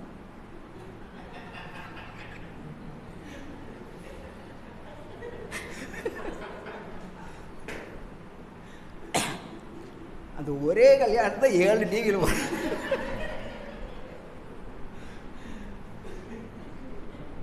அப்போ நம்ம பயிற்சி எடுத்தவங்களுக்கு என்ன தெரியணும்? இந்த சமுதாயம் பார்க்குற கண்ணோட்டத்தில் பார்க்கக்கூடாது, எதிரையும் பாசிட்டிவாக பார்த்து போகலாம். ஆயிரக்கணக்கான நல்லது நடந்து கொண்டு இருக்கிறது, இன்னும் ஒரு சின்னது தான் குறைவானதான் சிம்டம்ஸ் தான் இது இருக்கும். அந்த வகையில் மனித மாண்பு என்பது நம்ம குடும்ப உறுப்பினர்கள், நமது நண்பர்கள், உறவுகள், மற்றவங்க எல்லார்கிட்டையே மனிதனாவே குறையுள்ளவன் தான் மனிதன். இறைவன் ப்ளஸ் குறையை சேர்ந்து தான் மனுஷன். அந்த குறையை எடுத்துகிட்டே போயிட்டு இருந்தால் இறைவன்கிட்ட போயிடலாம். ஆனால் குறையை சேர்த்துட்டே போயிருந்தால் இன்னும் மிருகமாக போயிடுவோம். இப்போ அந்த பேஸுக்கு தான் மகரிஷி மனவள கலையில் தற்சோதனைங்கிற ஒரு அற்புதமான வழியை கண்டுபிடிச்சி அதை நம்மளுக்கு கொடுத்து வச்சுருக்கிறாங்க. நம்ம அருள்நிதி ஆனவர்களே மகரிஷி சொல்லுவாங்க, அருள்நிதினாவும் குருஸ்தானம். உங்களுக்கு குருஸ்தானம் உயர்த்திட்டேன், இந்த குருஸ்தானத்துக்கு நான் தகுதியானவனா அப்படின்னு நம்ம கேட்டுக்கொண்டே இருந்தால் அதற்கு விடை கிடைக்கும். நீங்கள் ஆராய்ச்சியே பண்ண வேண்டியது. நான் அருள்நிதியாக இருப்பதுக்கு தகுதியானவனா அப்படின்னு கேட்டுக்கொண்டே இருந்தால், ஆனால் ஆர்வமாக கேட்கணும். கண்டிப்பாக அது எப்படி எனக்கு விடை கிடைக்கணும்னு கேட்கணும். நான் அருள்நிதியானதுக்கு தகுதியானவன்னு கேட்டாவே இயல்பாக என்ன வரும்னா, நம்மை சுற்றி நம்மளை பற்றி யார் குறை சொன்னாலும் டக்குன்னு உடனே நினைக்கும், ஓ என்கிட்ட குறை இருக்குது, அது அவனாலுக்கு என்ன வந்து சொல்கிறான். என்னை பற்றி ஒருத்தர் குறை சொல்கிறாங்கன்னா எனக்குள்ளே குறை இருக்குது, அது தெரிஞ்சு தான் அவன் சொல்கிறானாலையோ அவனாக கட் பண்ண வேண்டிய சொல்லல. ஆனால் இறைவன் நேராக வந்து எனக்கு குறைய சொல்ல முடியாது, வேறொரு மூலம் தான் சொல்ல முடியும். அதனால் அப்படி இருக்கும்போது இன்னொரு தேவையில்லாமல் என்னுடைய குறையை கண்டுபிடிச்சி சொல்கிறாங்கன்னு அவர் வாழ்க்கையில் ஏதோ எழுதி வச்சுருக்குது. ஆனால் இந்த குறை இருக்குது அவர் சுட்டி காமிக்கிறாருன்னா நம்ம கண்ணை மூடி கவனித்தோம்னா தெரியும், நம்மளுடைய வாழ்க்கையில் இதே மாதிரி குறையை நாம் எப்போ செஞ்சுருக்கோம்னு தெரியும். அப்பா இன்றைக்கி நான் அனுபவித்து கழிச்சிட்டேன், அவர் என்னை கண்டுபிடிச்சி கொடுத்து அவர் வாழ்க வாழ்மன்னு அவர் வார்த்தை சொன்ன மாதிரியே குறையை கண்டுபிடிச்சி சொன்னவர்களை நாம் தவறாக நினைக்க தோணாது. அதுதான் அன்பு, இயல்பு தன்மை. துன்பம் கொடுத்தவரை வாழ்த்த சொல்லணும். ரெண்டு வகையில் தான் அவங்க அறியாமையினாலேயோ அலட்சியத்தினாலேயோ உணர்ச்சிவயப்படுறதுனா அவங்க செஞ்சுருப்பாங்க. ஆனால் அவங்களுக்கு எண்ணம் தோணாமல் செய்ய முடியாவும். ஆனால் எண்ணத்திற்கு அவர்கள் காரணம் இல்லை, என்னுடைய ஜீவகாந்தத்திலிருந்து போய் அவங்க அந்த எண்ணத்தை தோற்றுவிச்சா தான் முடியும் பிரபஞ்சத்து மூலமாக, எல்லாம் செய்ய முடியாது. இந்த செயலை செய்யன்னு பிரபஞ்சத்திலிருந்து ஆற்றல் கொடுத்தா தான் செய்ய முடியும். அந்த வகையில் ஒரு அற்புதமான பயிற்சி நாம் வந்திருக்கிறோம். ஒரு அருமையாக மாதிரி சொன்னாங்க பார்த்தீங்களா, அகத்தாய் 1, அகத்தாய் 2, அகத்தாய் 3, அகத்தாய் 4, உடனே அருள்நிதி ஆகிட்டிங்களா. நாங்களாம் அப்போல்லாம் பிரம்மஞானம் கிடையாது, எங்களுக்கு காயல்பம் கிடையாது, எல்லாம் நேராக அருள்நிதி ஆகிட்டோமா. அதனால் சொல்கிறார், இப்படி அருள்நிதி ஆகிட்டோன்னு நினைக்காதீங்க, அது நிறைய இருக்குது பின்னால். அருள்நிதி உள்ளே போய் பாருங்கள், அதுக்குள்ளே என்னன்னு தெரியும் அப்படின்னு சொல்லிட்டு தான். அதுக்காக என்ன பண்ணுங்கன்னா, வருஷத்துக்கு 25 பேர் அருள்நிதியை எனக்கு கொடுக்குறீங்க அப்படிம்பாரு. நீங்கள் போய் ஃபவுண்டேஷன் உடற்பயிற்சி செய்ய வச்சு தீட்சை கொடுக்க வச்சு அருள்நிதியாக்கி ஒரு 25 பேருக்கு அனுப்புகிறீங்க. ஏன்னா மக்கள் தொகை அதிகமாகிட்டே இருக்குது, தீட்சை கொடுக்கறதுக்கு ஆள் பத்தாது. அவர் சொல்கிற வார்த்தை எதுக்காக கேட்குறேன்னா, மக்கள் தொகை அதிகமாக தீட்சை கொடுக்கறதுக்கு அருள்நிதி வேணும், அதுக்கு தகுந்த மாதிரி ப்ரொபோஷனேட் வேணும். ஆனால் நீங்கள் எத்தனை அருள்நிதி இருக்கிறீங்களோ அத்தனை அருள்நிதி வருஷத்துக்கு இவ்வளோ பண்ணணும் அப்படின்னு சொல்லிட்டு, அதுதான் குருகாணிக்க. அதற்கு மேலே இன்னொரு குருகாணிக்கு இருக்குது அப்படிம்பார். நீங்கள் போகும்போது உங்கள்கிட்ட இருக்கிற மோசமான குணத்தையெல்லாம் என்கிட்ட கொடுத்துட்டு போயிருங்க அப்படிம்பார். அத்தை ஒரு மகான் கற்றுக் கொடுத்த கல்வியில் இங்கே எனக்கு தெரிஞ்ச ஈரோடு அறக்கட்டளையில் 20-22 அறக்கட்டளையில் இளைஞர்கள் அதிகமாக இருக்கிற அறக்கட்டளை இப்போ இங்கே தான். ஆனால் குமரவாளத்தில் முதல்ல இருந்தது, இப்போ அது அந்தளவுக்கு இல்லை, அதனால் இங்கே தான் இருக்குது. அதனால் இப்போது எனக்கு தோன்றியது என்னென்னா, இந்த அருவே திருக்கோயில் பேஸ் வச்சு ஒரு 10-15 தவமையும் அவங்கவுங்க அருள்நிதி இருக்கிற இடத்துல உடற்பயிற்சி சொல்லிக் கொடுக்க ஆரம்பிக்கணும். அதுக்கெல்லாம் பெரிய இடமே தேவையில்லை. அந்தியூரில் ஒரு அகத்தாய் வீடுக்கு போனவனுக்கு அந்த அந்தியூரில் இருக்கிற பொண்ணு கேட்டது, ஐயா நான் கிருஷ்ணமலத்தை எனக்கு இங்கே கல்யாணம் பண்ணி கொடுத்துட்டாங்க, நான் இங்கே வந்துட்டேன், ஆனால் எங்கள் வீட்டில் அந்த ஏரியாவில் கொடுத்தா பரவாயில்லைன்னு நினச்சி சொல்லிச்சு. கண்டிப்பாக நீ வாரத்தில் ஒரு நாளைக்கு போய் உடற்பயிற்சி மட்டும் உங்கள் வீடு தென்னையில் கொடுத்துட்டு வாமான்னு சொன்னேன். அந்த பொண்ணை நான் சொன்னதை வச்சு அவங்க வீட்டில் வந்து கிருஷ்ணமலை வீடு தென்னையில் வச்சு கொடுத்தது. அப்புறம் கொஞ்ச நாள் ஆனோடனே அந்த பயிற்சி எடுத்தவங்க ஒரு 4-5 வாரம் ஆனோடனே தீட்சை கொடுக்க சொன்னாங்க. அப்புறம் ஜமக்காலம் வேணுமா, சும்மா கொடுக்க முடியாதுன்னு சொன்னேன். அதுக்கு அரேஞ்ச் பண்ணி ஜமக்காலம் வாங்கி கொடுத்தோம். அப்படி ஆரம்பித்தது இப்போ கிருஷ்ணமலை திருப்பி இருக்குதுங்க. அவங்களே மாதம் 1500 ரூபா வாடகை கொடுத்து தவமை நடத்திட்டு இருக்காங்க பெண்கள். அந்த தவமை அது மாதிரி ஆரம்பித்த தவமையும் தான். அதனால் இடமெல்லாம் பார்க்க வேண்டியதில்லை, சும்மா நம்ம உடற்பயிற்சி கொடுக்குறது இடம் கிடச்சா போது அவங்க கொடுக்க ஆரம்பிக்கலாம். அந்த 10 பேர் உடற்பயிற்சி செய்கிறாங்கன்னா யாரோ ஒருத்தருக்கு முழங்கால் வலி போயிடுச்சு, இடுப்பு வலி போயிடுச்சு, நைட்டு பூரா நிம்மதியாக தூங்குறேன், எங்கள் வீட்டில் சண்டையே போடுறதில்ல அப்படிங்கிற மாதிரி மனோநிலை வந்துருச்சுன்னா அப்போது இந்த அமைப்புக்கு ஏதாவது செய்யலான்னு நினைப்பாங்க. இப்போ நம்ம அந்த பயிற்சி கொடுக்குறதுக்கு இடம் இல்லாமல் கஷ்டப்பட்டுருக்குறோம், நான் இந்த இடத்த சரி பண்ணி கொடுக்குறேன்ட்டு ஒரு அம்மா மொட்டை மாடியில் போட்டு கொடுக்குறாங்க, கீத்து போட்டு கொடுத்தாங்க. அப்படி அது மாதிரி நம்ம ஒவ்வொரு இடத்துலையும் தவமையை ஆரம்பித்தோம்னா அது ஒரு வாய்ப்பு. நிறையா தவமையத்தில் உடற்பயிற்சி அதிகமாக கொடுக்க அப்போ அவங்க தீட்சை எடுக்கலான்னு விருப்பம் வரும். அப்போ தீட்சை கொடுக்க ஆரம்பிச்சிட்டா அப்போ அகத்தாய்வுக்கு அறிவுத்திருக்கோள் ரெகுலராக வர ஆரம்பிப்பாங்க. அப்போ அது மாதிரி ஒரு நம்ம தவமையத்தை அதிகப்படுத்த அருள்நிதிகளாக இருக்கக்கூடிய ஒவ்வொருத்தரும் துணை பேராசிரியர்களும் மனசில் எண்ணத்தை போட்டு வாரத்தில் ஒரு நாள் இங்கே நான் உடற்பயிற்சி கொடுக்குன்னு எண்ணத்தை போடுங்க, செயலுக்கு வரும். எண்ணமே போடாமல் செயலுக்கு வராது. எண்ணம் போடணும், எண்ணம் போட்டால் செயலுக்கு வந்துடும். அது மாதிரி வந்ததும் இல்லாமல் விசன் கிளாஸில் மகரிஷி சொன்னது தான். 2004 விசன் டிப்ளமோ முடித்து 2 வருஷம் முடிச்சுட்டு வரும்போது அந்த கிளாஸை சொன்னது தான். நான் இதற்கு முன்னால் உங்களுக்கெல்லாம் கிளாஸ் கொடுக்கும்போது எல்லோரும் வந்து பேசுவாங்க, எல்லாம் அகத்தாய்வெல்லாம் பேசுவாங்க, கேட்பீங்க, உடனே நீங்கள் அருள்நிதி ஆயிடுவீங்க. அப்படி இருந்தால் அது பேசும்போது 11% தான் மூளை உள்ளே வாங்குது. ஆனால் அதை கொஞ்சம் பார்த்து படித்தா 83% வாங்கும். அதனால தான் கல்வியில் போகணும்னு நான் சொல்லிகிட்டு இருக்கிறேன். அப்படின்னு சொல்லி தான் நம்ம இப்போ கொடுக்குற காயகல்பங்கிறத அப்படியே பார்க்காம வாயில் சொல்லும்போது நீங்கள் கற்றுக்கிறதும், அந்த புக்கை எடுத்து படிச்சுட்டு அப்போ செய்யும்போது பாருங்கள் வித்தியாசம் அதிகமாக இருக்கும். அந்த புக்கில் இருக்கிற வார்த்தைகள் ஒவ்வொன்றும் சித்தர் மகரிஷி சித்தருடைய வார்த்தைகள். அது அந்த வார்த்தைகள் உங்களுக்கு தனி அந்த காயகல்பத்தையே வேறு மாதிரி செய்ய வைக்கும். உடற்பயிற்சி புத்தகத்தையே ஒவ்வொரு உடற்பயிற்சியினுடைய பலனை படித்து வச்சுட்டு அந்த உடற்பயிற்சி செய்து பாருங்கள், நம்மளை மாற்றி போடும். நான் சொன்னது அது. அதனால தான் மாணவ கல்வி நிறுவனமாக கொண்டு வரணும்னு சொல்லி கல்வியை ஆரம்பித்தாங்க.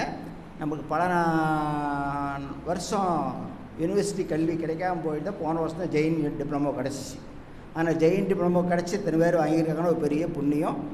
இனிமேல் வரக்கூடிய மத்திய பல்கலைக்கழகத்தில் கொடுக்கக்கூடிய அந்த பயிற்சி வரும்போது இதுவரைக்கும் இல்லாத ஒரு ப்ளஸ் பாயிண்ட் என்னென்னா, அதில் படித்தவங்க எல்லாமே கவர்மெண்ட்டு. இப்போ ரெகுலர் காலேஜில் படிச்சிங்கன்னா என்ன சர்டிஃபிகேட் வேல்யூ அந்த வேல்யூ, ரெகுலராக போய் படிச்சிங்கன்னா என்ன வருமோ அந்த வேல்யூ அப்படியே எம்ப்ளாய்மெண்ட்டில் பதிவு பண்ணலாம். உங்களுக்கு எம்ப்ளாய்மெண்ட் ஆப்பர்ச்சுனிட்டி அதுக்கு மேலே பிஹெச்டி பண்ணுறதுனாலும் பண்ணலாம். அதுலேருந்து அப்படியே தொடர்ந்து மேலே போகிறதுக்கு எதனாலும் செய்யக்கூடிய ஒரு வாய்ப்பு கொடுத்துருக்குறாங்க. அதனால இல்லாமல் சென்ட்ரல் யூனிவர்சிட்டியே கொடுத்துருக்குறாங்க. இந்தியா லெவலில் இல்லை, வெளிநாடு வரைக்கும் ஒரு வாய்ப்பு, அருமையான வாய்ப்பு இருக்குது. அதனால் ஜெயின் டிப்ளமோ உலக லெவலில் ஃபேமஸான யூனிவர்சிட்டி அது. ஆனால் ரெண்டுமே அற்புதமான வாய்ப்பு. அது நிறைய பேர் சேர்ந்துருக்கிறீங்க, சேர்ந்து இன்றைக்கி சர்டிஃபிகேட் வாங்கியிருக்கிறீங்க. ஆனால் சர்டிஃபிகேட் வாங்கிட்டு தான் ஆரம்பம். சர்டிஃபிகேட் வாங்குறது ஒன்றும் இல்லை, பரிசு எழுதி பாஸ் பண்ணது எல்லோரும் ஈஸியே. அது என்னன்னு சொல்லுவாங்கன்னா, உங்கள் அம்மா உனக்கு ரசம் வைக்கும்போது எழுதி கொடுத்துருப்பாங்க, ஒன்று எழுதிக்குன்னு சொல்லுவாங்க, எழுதி வாங்குறீங்க மாதிரி. அது மாதிரி ரசம் வச்சிட முடியுமா? நீங்கள் அம்மா என்ன சொல்லி கொடுக்குறாங்களோ அதை செய்கிறதுக்கு நீ எதை எழுதி வச்சு குறிப்பு வச்சுக்கலாம். அது மாதிரி தான் இந்த சர்டிஃபிகேட்டு. ஆனால் நம்ம தான் மாற்றணும்னா என்ன வேணும்? வீட்டில் நாம் அந்த சமையல் இருக்கிற எல்லா பொருளை இந்த வீட்டில் இருக்கிற அனைவரும் உணவு உண்ணும்போது ஒரு அற்புதமான சந்தோஷமான மனநிலை அடையணும் அப்படின்னு நினச்சோம்னா நம்ம அடையிறதில்ல. நம்ம சந்தோஷத்துக்காக சமையல் இல்லை, நம்ம சம்பவத்துக்காக எந்த தொழிலும் இல்லை, குடும்ப உறுப்பினுடைய சந்தோஷத்துக்காக நம்ம தொழிலை செய்ய போகிறோம். அந்த அவங்களுடைய சந்தோஷம் தான் எனக்கு முக்கியம்னு நினச்சோம்னாவே நம்ம ஜீவகாந்தம் நம்ம குடும்ப உறுப்பினுடைய ஜீவகாந்தத்தோடு இணைஞ்சிருமா. யார் யாருக்கு என்ன டேஸ்ட் வேணும் அப்படிங்கிறத இணைஞ்சிடும். எனக்கு எண்ணமே அவங்கள திருப்திப்படுத்துறது அப்படிங்கிறது தான் ஒரு எண்ணம் வந்துருச்சுன்னா இணைஞ்சிருமா. நீங்கள் தலைகழுதான் நின்னாக்கோ உப்பு அதிகமாக போட முடியாது, தலைகழுதான் நின்னா கூட மிளகாய் அதிகமாக போட முடியாது.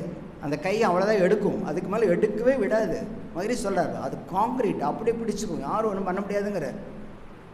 அது இயல்பு தன்மை தானாக வருங்கிறார்.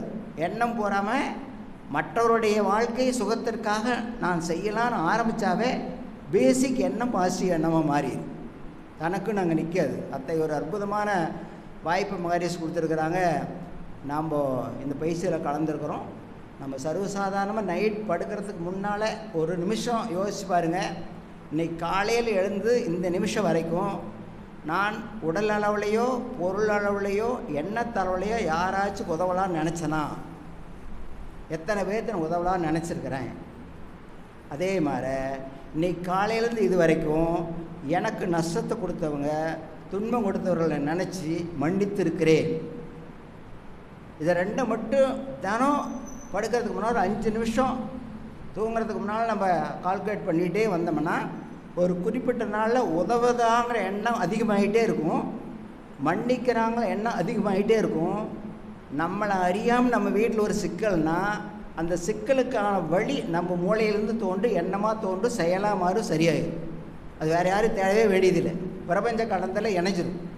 இணைஞ்சு அதற்கு காரணத்தை தேடாது. அந்த சிக்கலுக்கு வேணுங்கிற விடையும் தானாகவே கொடுத்துரும். அத்தை ஒரு அற்புதமான மார்க்கு தான் மகரிஷி மனவளக்கலை யோகாவில் கொடுத்துருக்குறாங்க. அது செய்து அனைவரும் உணர்ந்து நலமுடன் வாழ இறையர்களும் குருவர்களும் துணை வெளியிட்டும் என வாழ்த்தி நிறைவு செய்கிறேன். வாழ்க வளமுடன், வாழ்க வளமுடன், வாழ்க வளமுடன்.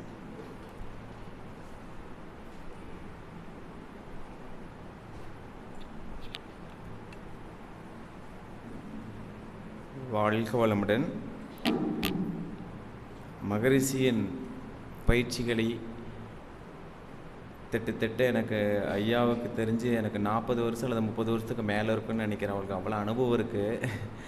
வாயிலிருந்து வந்த வார்த்தைகள் எல்லாமே அனுபவபூர்வமாக வந்த சத்திய வார்த்தைகள் அப்படிங்கிறது இங்கே இருக்கிற எல்லாருமே நம்ம ஃபீல் பண்ண முடிஞ்சிச்சு. அந்த அளவில் நமக்கு எல்லாத்துக்கும் ரொம்ப மகிழ்ச்சியாக இருக்குங்க. ரொம்ப நன்றிங்க. அடுத்தது இந்த விஷன் கல்வியில் பட்டயம் சென்ற ஆண்டு பயின்றவர்களுக்கு சான்றிதழ் வழங்குவதற்கு முன் ஒரு 5 நிமிடம் வாழ்த்துளை வழங்குமாறு அருள்நிதி விபி ஜெகதீசன் ஐயா அவர்கள், தலைவர் ஈரோடு மண்டலம் அவர்களை அன்புடன் அனைவரின் சார்பாக வேண்டி கேட்டுக்கொள்கிறோம். வாழ்க வளமுடன். வாழ்க வையகம். இல்லை, எச்சா பேசுகிறேன்னு தப்பாக நினச்சிக்காதீங்க. அந்த 5 நிமிஷமே என்னால் பேச முடியாதுங்கிறது தான். ஏன்னா மேலுமே நாங்களாம் இவங்களாம் எல்லாம் பயிற்சி எடுத்து அதில் பயன் பெற்று அதுக்கப்புறம் தலைவராக வந்தவங்க. நாங்களாம் இவங்க பேச்சை கேட்டு ரெடி பண்ணப்பட்டவர்கள். அதனால் மேலும் சந்தோஷமாக இருக்குது. ஐயா சொன்ன மாதிரி மேலே வாழ்க்கையை திரும்பி பார்க்குறப்ப இந்த இடத்துல உட்காந்து இதுக்கு நான் தகுதியானவனா அப்படின்னு சிந்திச்சு பார்க்குறப்ப கண்டிப்பாக இந்த அமைப்புக்குள்ள வள்ளின்னா நான் இருந்திருக்க மாட்டேன். இந்தளவுக்கு வந்திருக்க மாட்டேன். வேறு ஏதாவது ஒரு நிலைமையில் தான் இருந்திருப்பேன். 2003 எனக்கு அப்போ 25 வருஷத்துக்கு முன்னாடி 23 வருஷத்துக்கு முன்னாடி அந்த ஒரு சூழ்நிலையில் நான் அந்த சில பழக்கங்கள்லாம் இருந்தது. வாழ்க்கையே ஒரு வேறு மாதிரி இருந்தது. ஒரு சூழ்நிலையில் அந்த மாதிரி போயிட்டு இருந்தது. அது மாதிரி எப்படி இருப்பாங்க அந்த தொழில் செஞ்சிட்ருக்கவங்க, அந்த மாதிரி ஒரு ஈவினிங் இந்த மாதிரி ஒரு பழக்க வழக்கங்கள் மகரிஷி சொன்ன மாதிரி தீய பழக்கங்கள் அந்த 2-3 அந்த 5 உலக பண்பாடில் சொல்லுவார்களோ, போதை புகை இது 2 வேண்டாங்கிற மாதிரி அது 2 அதிகமாக இருந்தது. அந்த நேரத்தில் பொழுதுபோக்கு தான் இருந்தது. தொழிலாக அப்படி போயிட்டு இருந்த காலகட்டத்தில் விடணும்னு ஒரு முயற்சி பண்ணப்போ சத்திரத்தில் இது ஏன்னா இது எப்படி இப்படி மாறிடுச்சுன்னு தப்பாக நினச்சிக்காதீங்க. எல்லாம் அனுபவம் சொன்னீங்க, நானும் அதையே கடைப்பிடிக்கிறேன். அதனால் அப்போது சத்திரத்தில் எனக்கு பக்கத்தில் இருந்தவங்க என்னுடைய சில நல்ல குணங்களும் இருந்தது. அதை பார்த்துட்டு இவர் ஏன் இப்படி போகிறார் பாவம், இவர் ரொம்ப இதில் போய் கஷ்டப்படுறாரு, அவர் நம்ம மனோலைகளில் ரொம்ப பயிற்சி எடுத்தவர். அப்புறம் அவர் பார்த்துட்டு என்னை நீங்கள் இப்படி போங்க, போய் பயிற்சி எடுத்தீங்கன்னா கொஞ்சம் மாற்றம் வரும் அப்படின்னு என்னை பக்குவமாக சொல்லி அனுப்பிச்சார். அங்கே போய் பயிற்சி எடுத்தேன். அதுக்கப்புறம் ஒரு வாய்ப்பு பர்சனல் டெவலப்மெண்ட் கோர்ஸ்னால் அப்போ ஒரு இது இருந்தது, ஆலியாரில் இருந்தது. அப்போ போனோன்னே எனக்கு மனசில் என்ன தோணுச்சுன்னா, நான் அப்போது தொழில் பண்ணிகிட்ருப்பேன். கொஞ்சம் ரொம்ப டீக்கெல்லாம் இருக்க மாட்டேன், லுங்கி கட்டிட்டு கொஞ்சம் தாடி வச்சுட்ருப்பேன். வசதி வாய்ப்பெல்லாம் இருக்கும், ஆனால் அந்த இதாக இருக்க மாட்டேன். அப்போ நம்ம இது பர்சனல் டெவலப்மெண்ட்னால் நம்ம போனோம்னா நம்ம எப்படி கொஞ்சம் படித்தவங்க இதெல்லாமே பேண்ட் கோட் சூட் போடுறது இந்த மாதிரியெல்லாம் சொல்லி தருவாங்க. பர்சனல் டெவலப்மெண்ட்னா நான் அப்படி நினச்சிக்கிட்டேன். மேலும் பொய் சொல்லலாம், அப்படி நினச்சிட்டு தான் அங்கே போனேன். அங்கே போனால் இந்த மாதிரி எப்படியெல்லாம் ஒரு நம்மளை மாற்றிக்கலாம் அப்படின்னு அங்கே போன பிறந்தால் அது மனசுக்கு தான் பர்சனல் டெவலப்மெண்ட்டு, உடம்புக்கு இல்லைங்கிறது அப்புறம் அங்கே போன தெரிஞ்சுது. அதுக்கப்புறம் ஒரு 6 வருஷம் பழக்கத்துக்கும் விளக்கத்துக்கும் முழுவதுமாக மகரிஷி கேட்டு அவர் கையிலே சர்டிஃபிகேட் வாங்கிட்டு கேட்டேன். அவங்க போனோன்னே எனக்கு ரொம்ப பிடிச்சது. ஒரு 2-3 கிளாஸ் மகரிஷி எடுத்தாங்க.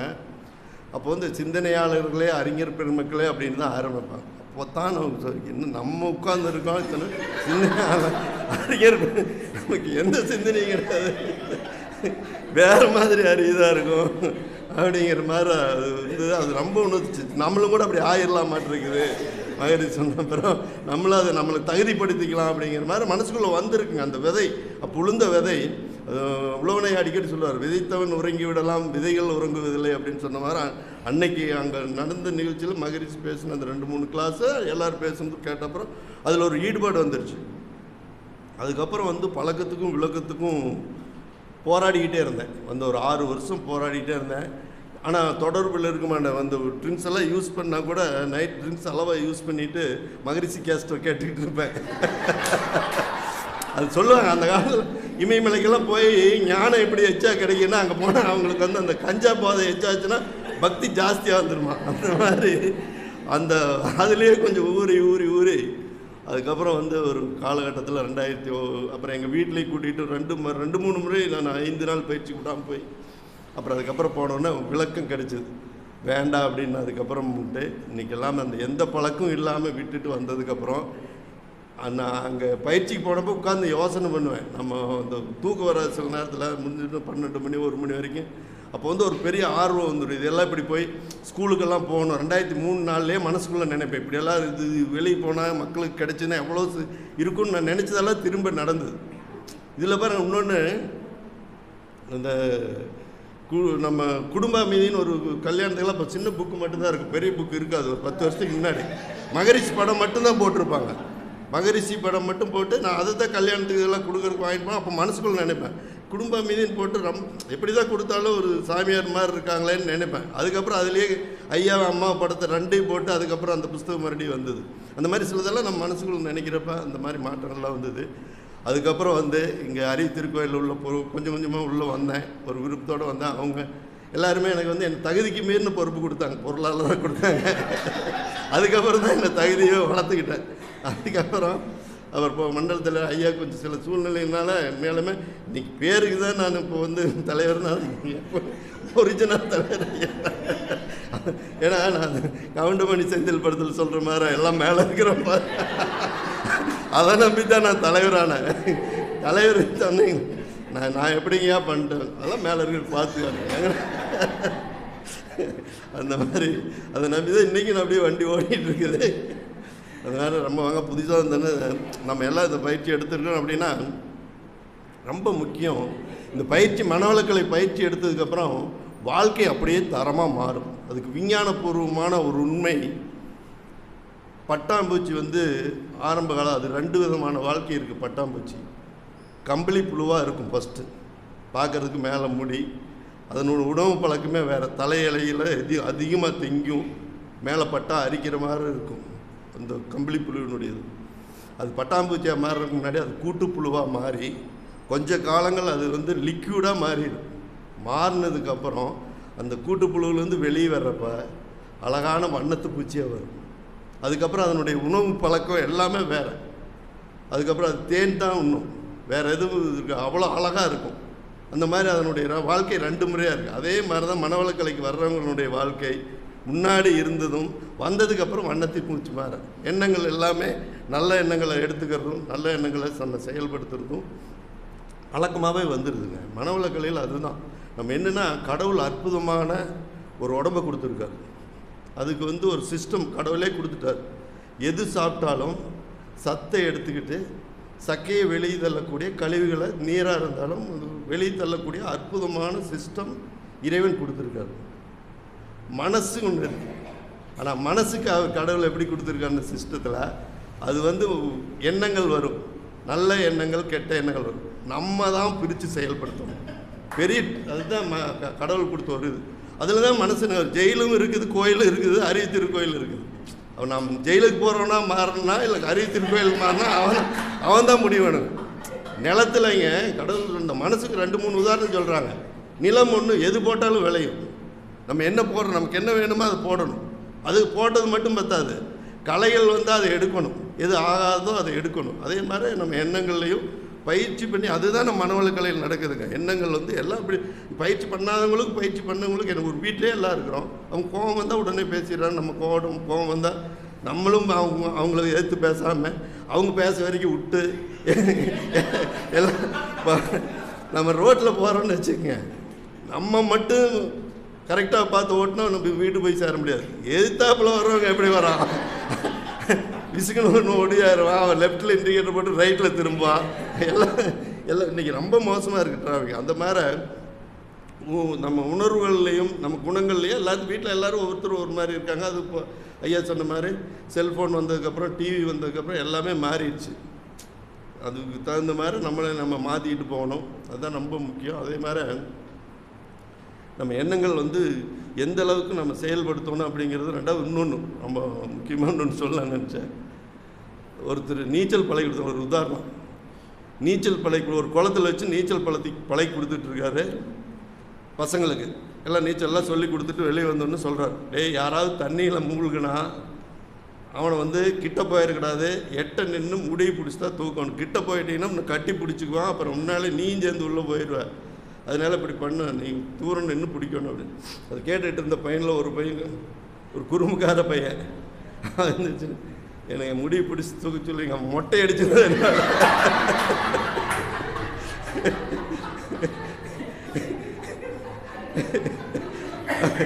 அவரு வாத்தியார் நல்லா அவர் கரெக்டாக யோசனை பண்ணிட்டு இதுக்கு என்னென்ன பதில் சொல்கிறது அப்படின்னு சரி, மொட்டை அடிச்சிருந்தா தலை விதியன்னு விட்டுற வேண்டியதா.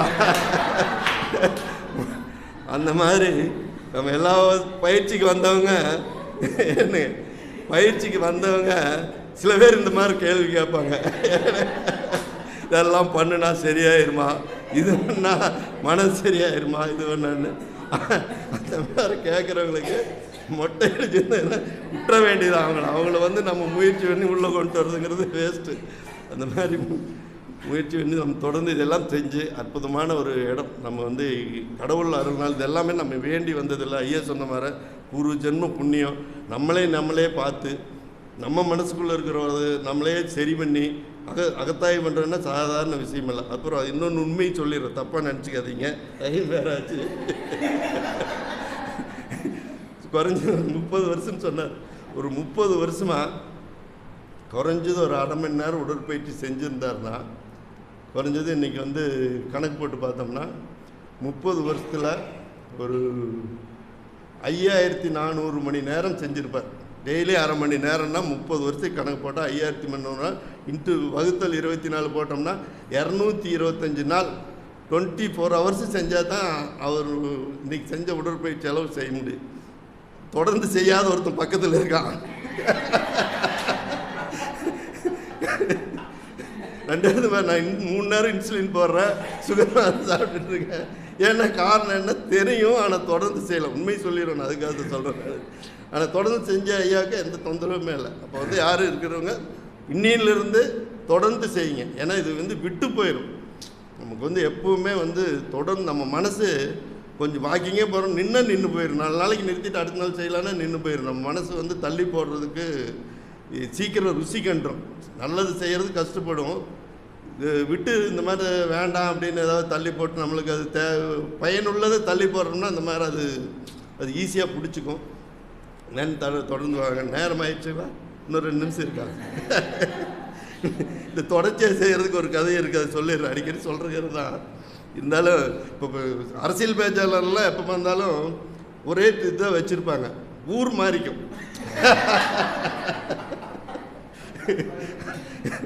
வேற ஒரு படம் அவங்களுக்கு புதுசு தானே. அதனால நான் இது எங்கேயும் போனாலும் சொல்கிறது தான், ஐயாவுக்கு மட்டும்தான் தெரியும், மீதியெல்லாம் நீங்கள் புதுசு தானே.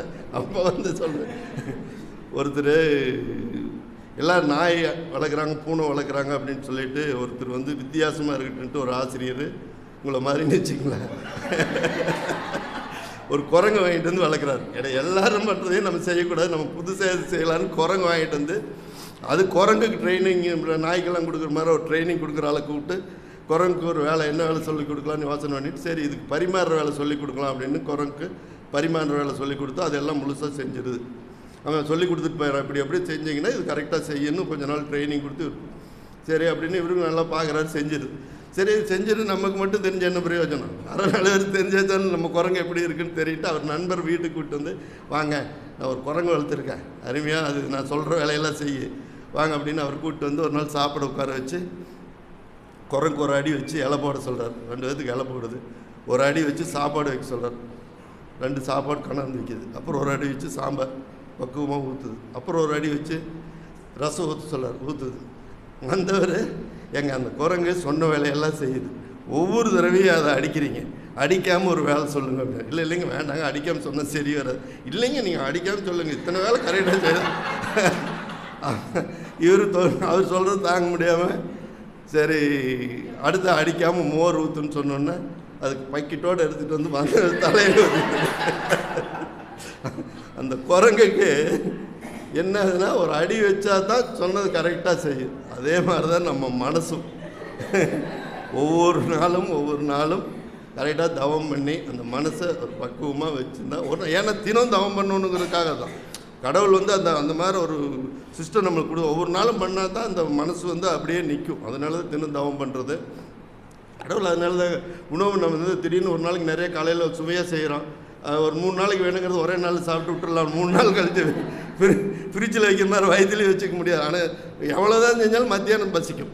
அப்போ 3 வேளையும் நம்ம சாப்பிடணுங்கிறது எவ்வளோ முக்கியமோ அதே மாதிரி நம்ம தவம் பயிர்றது, தவம் பண்ணுறது, உடற்பயிற்சி செய்கிறது இதெல்லாம் மிக மிக அவசியம். தொடர்ந்து செய்யுங்க.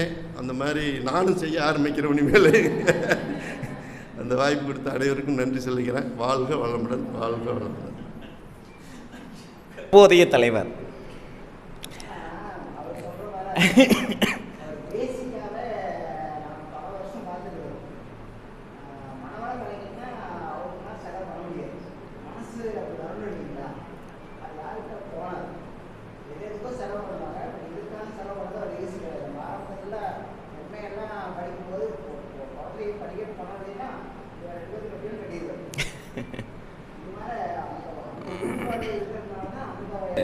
ஐயாட்ட பேசும்போது ஃபஸ்ட்டு கேட்ட வார்த்தை என்னால் என்ன மறக்க முடியல. இப்போதைக்கு தலைவர் அவர் என்ன கேட்குறாரு பாருங்க, வெங்கடாச்சலையா வராரா? சின்ன குழந்தை மாதிரி கேட்குறாரு. அவர் வந்தால் நான் வரேன் அப்படிங்கிற மாதிரி. ஐயோ அவரை நீங்கள் கூப்பிட்றதுக்கு மறந்துடாதீங்க, அவர்கிட்ட ஃபஸ்ட்டு பேசிவிட்டு நீங்கள் என்ன கூப்பிடுங்க. இதெல்லாம் 2 பேரும் சேர்ந்து வந்து இப்படி இந்த வழி நடத்துறது வேறு எங்கே அரசியல் இப்படி பார்க்க முடியலைங்களா? முன்னாடி தலைவர் வந்தால் தானே வரும்னு சொல்லுவாங்களா? அதெல்லாம் வாய்ப்பே கிடையாது. முதல்ல அவரை வீட்டில் குறை சொல்லு, நான் போய் பார்த்துக்கிறேன். அந்த இதுதான் இருக்குது. இதெல்லாம் எங்கேயுமே நடக்கிறதுக்கு வாய்ப்பு இல்லை. அந்த வகையில் நாங்கள் ரொம்ப பவானி மன்றம் ரொம்ப சந்தோஷமாக இருக்குது. இன்றைக்கி என்னென்னா இப்போ என்ன ஸ்டூடெண்ட்டுக்கு புரியுதுன்னா இதே மாதிரியே படிக்கிறதும் சந்தோஷமாக தான் இருக்கும். நல்லா ஹாப்பியாக இருங்க, நல்லா ஜாலியாக படிங்க, ஜாலியாக படிச்சுட்டு ஜாலியாக சர்டிஃபிகேட் வாங்கிடுங்க, ஜாலியாக வாழ்ந்துடுங்க. அவ்வளோதான், வேறு ஒன்றுமே கிடையாது அப்படிங்கிறத சொல்லிட்டு இப்போது சான்றிதழ் வழங்கும் தருணம். விபி ஜெகதீசன் ஐயா அவர்களையும் விஎம்வி ஐயா அவர்களையும் எங்களது பவானி அறிவித்திருக்கோயிலில் பட்டயம் பயின்ற யோகாவில் பட்டயம் பயின்ற மாணவர்களுக்கு சான்றிதழ் வழங்கி கௌரவிக்குமாறு அனைவரின் சார்பாகவும் அன்புடன் கேட்டுக்கொள்கிறோம். வாழ்க வளமுடன், வாழ்க வளமுடன், வாழ்க வளமுடன்.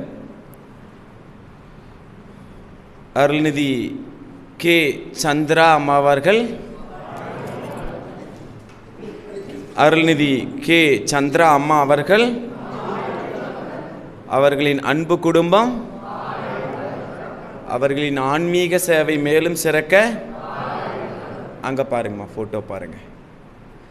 அருள்நிதி சாசி சம்பத் ஐயா அவர்கள், சம்பத் ஐயா அவர்களின் அன்பு குடும்பம், அவர்கள் வாழ்வில் எல்லா வளங்களும் நிறைவாக ஓங்கி வாழ வாழ்க வளமுடன். துணை பேராசிரியர் கே திருமதி அம்மா அவர்கள், கே திருமதி அம்மா அவர்கள், அவர்களின் அன்பு குடும்பம், அவர்களின் ஆன்மீக சேவை மேலும் சிறக்க வாழ்க வளமுடன். அருள்நிதி கே சண்முக பிரியா அம்மா அவர்கள், சண்முக பிரியா அம்மா அவர்கள், அவர்களின் அன்பு குடும்பம். ஐயா நீங்களும் வாங்க. அவர்களின் அன்பு கணவரை அன்போடு அருகில் வருமாறு அனைவரின் சார்பாகவும் வேண்டி கேட்டுக்கொள்கிறோம். சண்முக பிரியா அம்மா அவர்கள், அவர்களின் அன்பு குடும்பம், ஆன்மீக சேவை மேலும் சிறக்க. அகத்தாய்வுக்கு அவங்க சமையலும் சமைச்சு கொடுத்துட்டு வராங்க, ரொம்ப சந்தோஷம். வாழ்க வளமுடன். அடுத்தது பிரம்மஞானி பி முனுசாமி ஐயா அவர்கள், பி முனுசாமி ஐயா அவர்கள், அவர்களின் அன்பு குடும்பம், அவர்களின் ஆன்மீக சேவை மேலும் மேலும் சிறக்க வாழ்க வளமுடன். அருள்நிதி எஸ் லதா அம்மா அவர்கள், அருள்நிதி எஸ் லதா அம்மா அவர்கள், அவர்களின் அன்பு குடும்பம், அவர்களின் ஆன்மீக சேவை மேலும் சிறக்க வாழ்க வளமுடன். அருள்நிதி கே அம்பிகா அம்மா அவர்கள், அருள்நிதி கே அம்பிகா அம்மா அவர்கள், அவர்களின் அன்பு குடும்பம், அவர்களின் ஆன்மீக சேவை மேலும் சிறக்க வாழ்க வளமுடன், வாழ்க வளமுடன், வாழ்க வளமுடன். அடுத்ததாக இந்த இனிமையான தருணத்தில் மேலும் ஒரு சிறப்பான நிகழ்வு. டிப்ளமோ படித்தவங்களே புதுசாக அரங்காவலராகவும் ஜாயின் பண்ணியிருக்காங்க. அவங்களையும் வாழ்த்திடுவோம். அருள்நிதி கே சந்திரா அம்மா அவர்கள், அருள்நிதி கே சந்திரா அம்மா அவர்கள், அவர்களின் அன்பு குடும்பம், அவர்களின் அரங்காவலர் சேவை மேலும் மேலும் சிறக்க வாழ்க வளமுடன், வாழ்க வளமுடன். நம்ம மன்ற பொறுப்பாசிரியர் அருள்நிதி பூபாலன் அவர்கள், செல்வமாரி அம்மா அவர்களை அன்புடன் அழைக்கிறோம். குடும்பத்தோடு வந்து, அம்மா நீங்களும் வாங்க, ருக்மணி அம்மா வாங்க. அம்மாங்க அவங்க வீட்டில் ருக்மணி பூபாலன் செல்வமாரி குடும்பத்தினர், அவர்களின் அன்பு குடும்பம், அவர்களின் ஆன்மீக சேவை மேலும் சிறக்க வாழ்க வளமுடன்.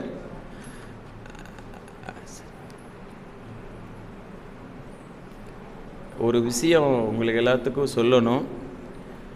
உண்மை சம்பவத்தை நான் நிறைய பேருக்கு தெரியாதுங்கிறதுனால சொல்கிறேன். பூபாலன் பொண்ணு பார்த்திட்டு இருந்த நேரம், மன்ற வளர்ச்சியை பற்றி பேசும்போது பூபாலனும் அவங்க அம்மாவும் 50,000 ரூபாயை கொண்டு வந்து மன்ற வளர்ச்சிக்கு கொடுத்தாங்க. அது யாருக்கு தெரியாது. நான் சொல்ல வர்றது என்னென்னா, 50,000 ரூபாய் கொடுத்த உடனே அவருக்கு கல்யாணம் நடந்துடுச்சு. இதுதான் உண்மை. புரியுதுங்களா? அதனால் நம்ம என்ன சொல்ல வரோன்னா, அனுபவத்தால் உங்களுக்கெல்லாம் நான் தெரியாத ஒன்று புதுசாக சொல்ல போகிறதில்ல. நம்ம கொடுக்கறது அது பல மடங்கு பல மடங்கு பல மடங்கு பல மடங்கு பெருகி நமக்கும் இந்த சமுதாயத்துக்கும் தொடர்ந்து பலன்களை அளித்து கொண்டிருக்கிறது. அப்படிங்கிறது உங்களுக்கு நான் புதுசாக சொல்ல வேண்டியதில்லை. அதை மடி வலுப்படுத்துகிறோம். இதுபோல் பல அன்பர்களோட நிகழ்ச்சியில் நடந்திருக்குங்க. அந்த சந்தோஷமான மனநிலையில் இந்த நிகழ்வை நம்ம முடிக்கிற தருணத்துக்கு வராங்க. அடுத்தது நமது மன்றத்தோட விசன் கல்வியோட துணைத் தலைவர் அருள்நிதி பி அபிராணி அம்மா அவர்கள் மனவளக்கலை பேராசிரியராக இருக்காங்க. இந்த யோகமும் மனித மாண்பும் அப்படிங்கிற ஒய்ஹிச்சி டிபார்ட்மெண்ட்டுக்கு அவங்க தான் துணைத் தலைவராக இருக்காங்க. அபிராணி அம்மா அவர்களை நன்றியுரை வழங்குமாறு அன்புடன் வேண்டி கேட்டுக்கொள்கிறோம். வாழ்க வளமுடன், வாழ்க வளமுடன், வாழ்க வளமுடன்.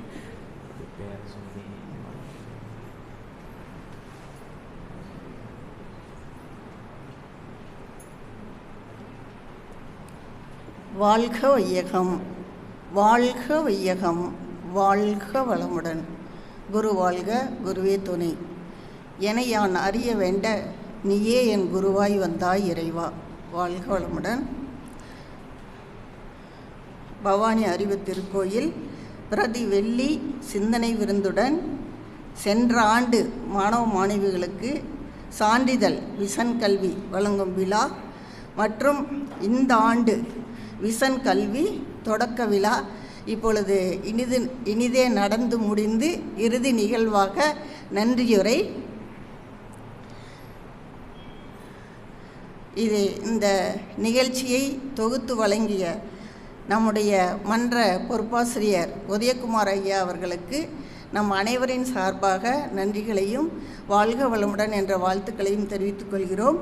உதயகுமார் ஐயா அவர்கள் வாழ்க வளமுடன். அவர்களது அன்பு குடும்பம் வாழ்க வளமுடன். அவர்களது ஆன்மீக தொண்டு மென்மேலும் வளர வாழ்க வளமுடன். அடுத்து இறைவணக்கம் குருவணக்கம் பாடிய சுலோச்சனா அம்மா அவர்கள், அவர்களது அன்பு குடும்பம் வாழ்க வளமுடன். அவர்களது ஆன்மீக தொண்டு மென்மேலும் உயர வாழ்க வளமுடன். இன்று சாந்தி தவம் நடத்தி கொடுத்த அருள்நிதி PM சங்கீதா அவர்கள் வாழ்க வளமுடன். அவர்களது அன்பு குடும்பம் வாழ்க வளமுடன். அவர்களது ஆன்மீக தொண்டு மென்மேலும் உயர வாழ்க வளமுடன். வரவேற்புரை நல்கிய மனவளக்கலை மன்ற தலைவர் அருள்நிதி மலர்விழி ராஜன் அம்மா அவர்கள் வாழ்க வளமுடன். அவர்களது அன்பு குடும்பம் வாழ்க வளமுடன். அவர்களது ஆன்மீக தொண்டு மென்மேலும் உயர வாழ்க வளமுடன்.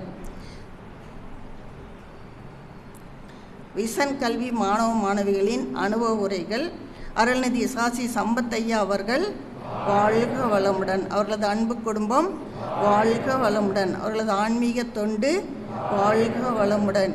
அருள்நிதி கே சந்திரா அவர்கள் வாழ்க வளமுடன். அவர்களது அன்பு குடும்பம் வாழ்க வளமுடன். அவர்களது ஆன்மீக தொண்டு மென்மேலும் உயர வாழ்க வளமுடன். அருள்நிதி எஸ் லதா ஜெயின் டிப்ளமா அவர்கள் வாழ்க வளமுடன். அவர்களது ஆன்மீக தொண்டு வாழ்க வளமுடன். அவர்களது அன்பு குடும்பம் வாழ்க வளமுடன். பிரம்மஞானி பி முனுசாமி ஐயா அவர்கள் வாழ்க வளமுடன். அவர்களது அன்பு குடும்பம் வாழ்க வளமுடன். அவர்களது ஆன்மீக தொண்டு மென்மேலும் உயர வாழ்க வளமுடன். அருள்நிதி கே சண்முக பிரியா அவர்கள் வாழ்க வளமுடன். அவர்களது அன்பு குடும்பம் வாழ்க வளமுடன். அவர்களது ஆன்மீக தொண்டு மென்மேலும் உயர வாழ்க வளமுடன். துணை பேராசிரியை கே திருமதி அம்மா அவர்கள் வாழ்க வளமுடன். அவர்களது அன்பு குடும்பம் வாழ்க வளமுடன். அவர்களது ஆன்மீக தொண்டு மென்மேலும் உயர வாழ்க வளமுடன். பிரம்மஞானி என் மல்லிகா அவர்கள் வாழ்க வளமுடன். அவர்களது அன்பு குடும்பம் அவர்களது ஆன்மீக தொண்டு மென்மேலும் உயர வாழ்க வளமுடன். அருள்நிதி கே அம்பிகா அம்மா அவர்கள் வாழ்க வளமுடன். அவர்களது அன்பு குடும்பம் வாழ்க வளமுடன். அவர்களது ஆன்மீக தொண்டு மென்மேலும் உயர வாழ்க வளமுடன். இன்று சிறப்பு சிந்தனை விருந்தாக பேராசிரியர் வி எம் வெங்கடாசலம் ஐயா அவர்கள், முன்னாள் தலைவர் ஈரோடு மண்டலம் அவர்கள் வாழ்க வளமுடன். அவர்களது அன்பு குடும்பம் வாழ்க வளமுடன். அவர்களது ஆன்மீக தொண்டு மென்மேலும் உயர வாழ்க வளமுடன். எப்பவுமே ஐயா அவங்க பேசுனாங்கன்னாவே நிறைய மகிழ்ச்சியை பற்றி, ஏன்னா அவர் பயங்கர எக்ஸ்பீரியன்ஸ்டு, ஏன்னா மகரிஷியோட நிறைய ஆண்டு காலம் அவருக்கு தொடர்பு இருந்திருக்கு. அதனால் அந்த தொடர்பு ப்ளஸ் அவரோட எக்ஸ்பீரியன்ஸ், அதாவது எந்த ஒரு பிரச்சனை நமக்கு வந்தாலும் அந்த பிரச்சனையை மகரிஷியை நினச்சா எப்படி அந்த பிரச்சனை சால்வ் ஆகும் அப்படிங்கிறத நிறையா முறை நம்ம மன்றத்துக்கு அவர் பேச வரும்போதெல்லாம் அவர் சொல்லுவார். அப்போல்லாம் நம்ம கண்டிப்பாக நமக்கு எனக்கு தோணும், ஐயாவுக்கு இவ்வளவு பிரச்சனைகளை இப்படி மகரிஷியை நினச்சி அவர்னால் சால்வ் பண்ண முடியும் போது நம்மளும் அதே மாதிரி நல்ல தவம் பண்ணி நம்மளும் அந்த பிரச்சனையை சால்வ் பண்ணோம் அப்படின்னு சொல்லிட்டு இன்றைக்கி ஐயா அவங்க மனித மாண்பு அப்படிங்கிற தலைப்பில் பேசுனாங்க. அப்போ அவங்க சொன்னாங்க, தவம், தற்சோதனை, குணநல பேர், முழுமை பேர். நல்லா தவம் பண்ணி தற்சோதனை பண்ணால் குணநல பேர் அடைஞ்சு முழுமை பேர் அடையலாம் அப்படின்னு சொல்லிட்டு, அதனால் ஐயா அவர்களுடைய அனுபவம் நமக்கெல்லாம் ரொம்ப ரொம்ப கிடைக்கிறதுக்கு நம்மெல்லாம் கொடுத்து வச்சுருக்கணும். ஐயா அவர்கள் நிறைய ஆண்டு காலம் வாழ்ந்து நமக்கெல்லாம் இன்னும் அவருடைய அனுபவ உரையை கேட்கறதுக்கு நமக்கு வாய்ப்பு கிடைக்க வாழ்க வளமுடன். அடுத்து எல்லாத்துக்கும் விசன் கல்வியில் பட்டயம் பயின்றவர்களுக்கு சான்றிதழ் வழங்கிய இந்நாள் தலைவர் அருள்நிதி விபி ஜெகதீசன் ஐயா அவர்கள் வாழ்க வளமுடன். அவர்களது அன்பு குடும்பம் வாழ்க வளமுடன். அவர்களது ஆன்மீக தொண்டு வாழ்க வளமுடன். நம்மளுடைய தலைவர் பொறுப்பாசிரியர் ஐயா அவர்கள் 5 நிமிடம் மட்டும் பேசுமாறு சொன்னாங்க. அப்போ ஐயா சொன்னாங்க 5 நிமிடம் தான் எனக்கு கொடுத்துருக்காங்க அப்படின்னு சொல்லிட்டு. ஆனால் இந்த 5 நிமிடத்துலேயே ஐயா நம்மளை எல்லாத்தையும் என்ன பண்ணிட்டாங்க, பயங்கரமாக சிரிக்க வைத்ததோடு மட்டுமல்லாமல் சிந்திக்கவும் வைத்தார்கள் ஐயா அவங்க, இல்லைங்களா? முதல்ல நான் இப்படி இருந்தேன் போர் புகை, இப்போ அதையெல்லாம் நான் விட்டுட்டேன். அப்போ மன்றத்துக்கு வந்ததுக்கப்புறம் எனக்கு நிறைய எக்ஸ்பீரியன்ஸ், ஏன்னா experience is the best teacher, அனுபவமே சிறந்த ஆசான். அதனால் ஐயா அவங்க மன்றத்துக்கு நிறையா கற்றுட்டு எல்லாம் செஞ்சுருக்காங்க. அதனால் ஐயா அவர்களும் அவரது அன்பு குடும்பமும் மேலும் அவருடைய ஆன்மீக தொண்டு சிறக்க வாழ்க வளமுடன். இந்த வகுப்பிலே கலந்து கொண்ட இந்த பட்டயம் பெற்ற அனைவரும் மற்றும் இந்த தவ நிகழ்ச்சியிலே கலந்து கொண்ட சிந்தனை விருந்திலே கலந்து கொண்ட நீங்களும் உங்களது அன்பு குடும்பமும் வாழ்க வளமுடன், வாழ்க வளமுடன். இந்த வாய்ப்பை எனக்கு கொடுத்தமைக்கு வாழ்க வளமுடன்.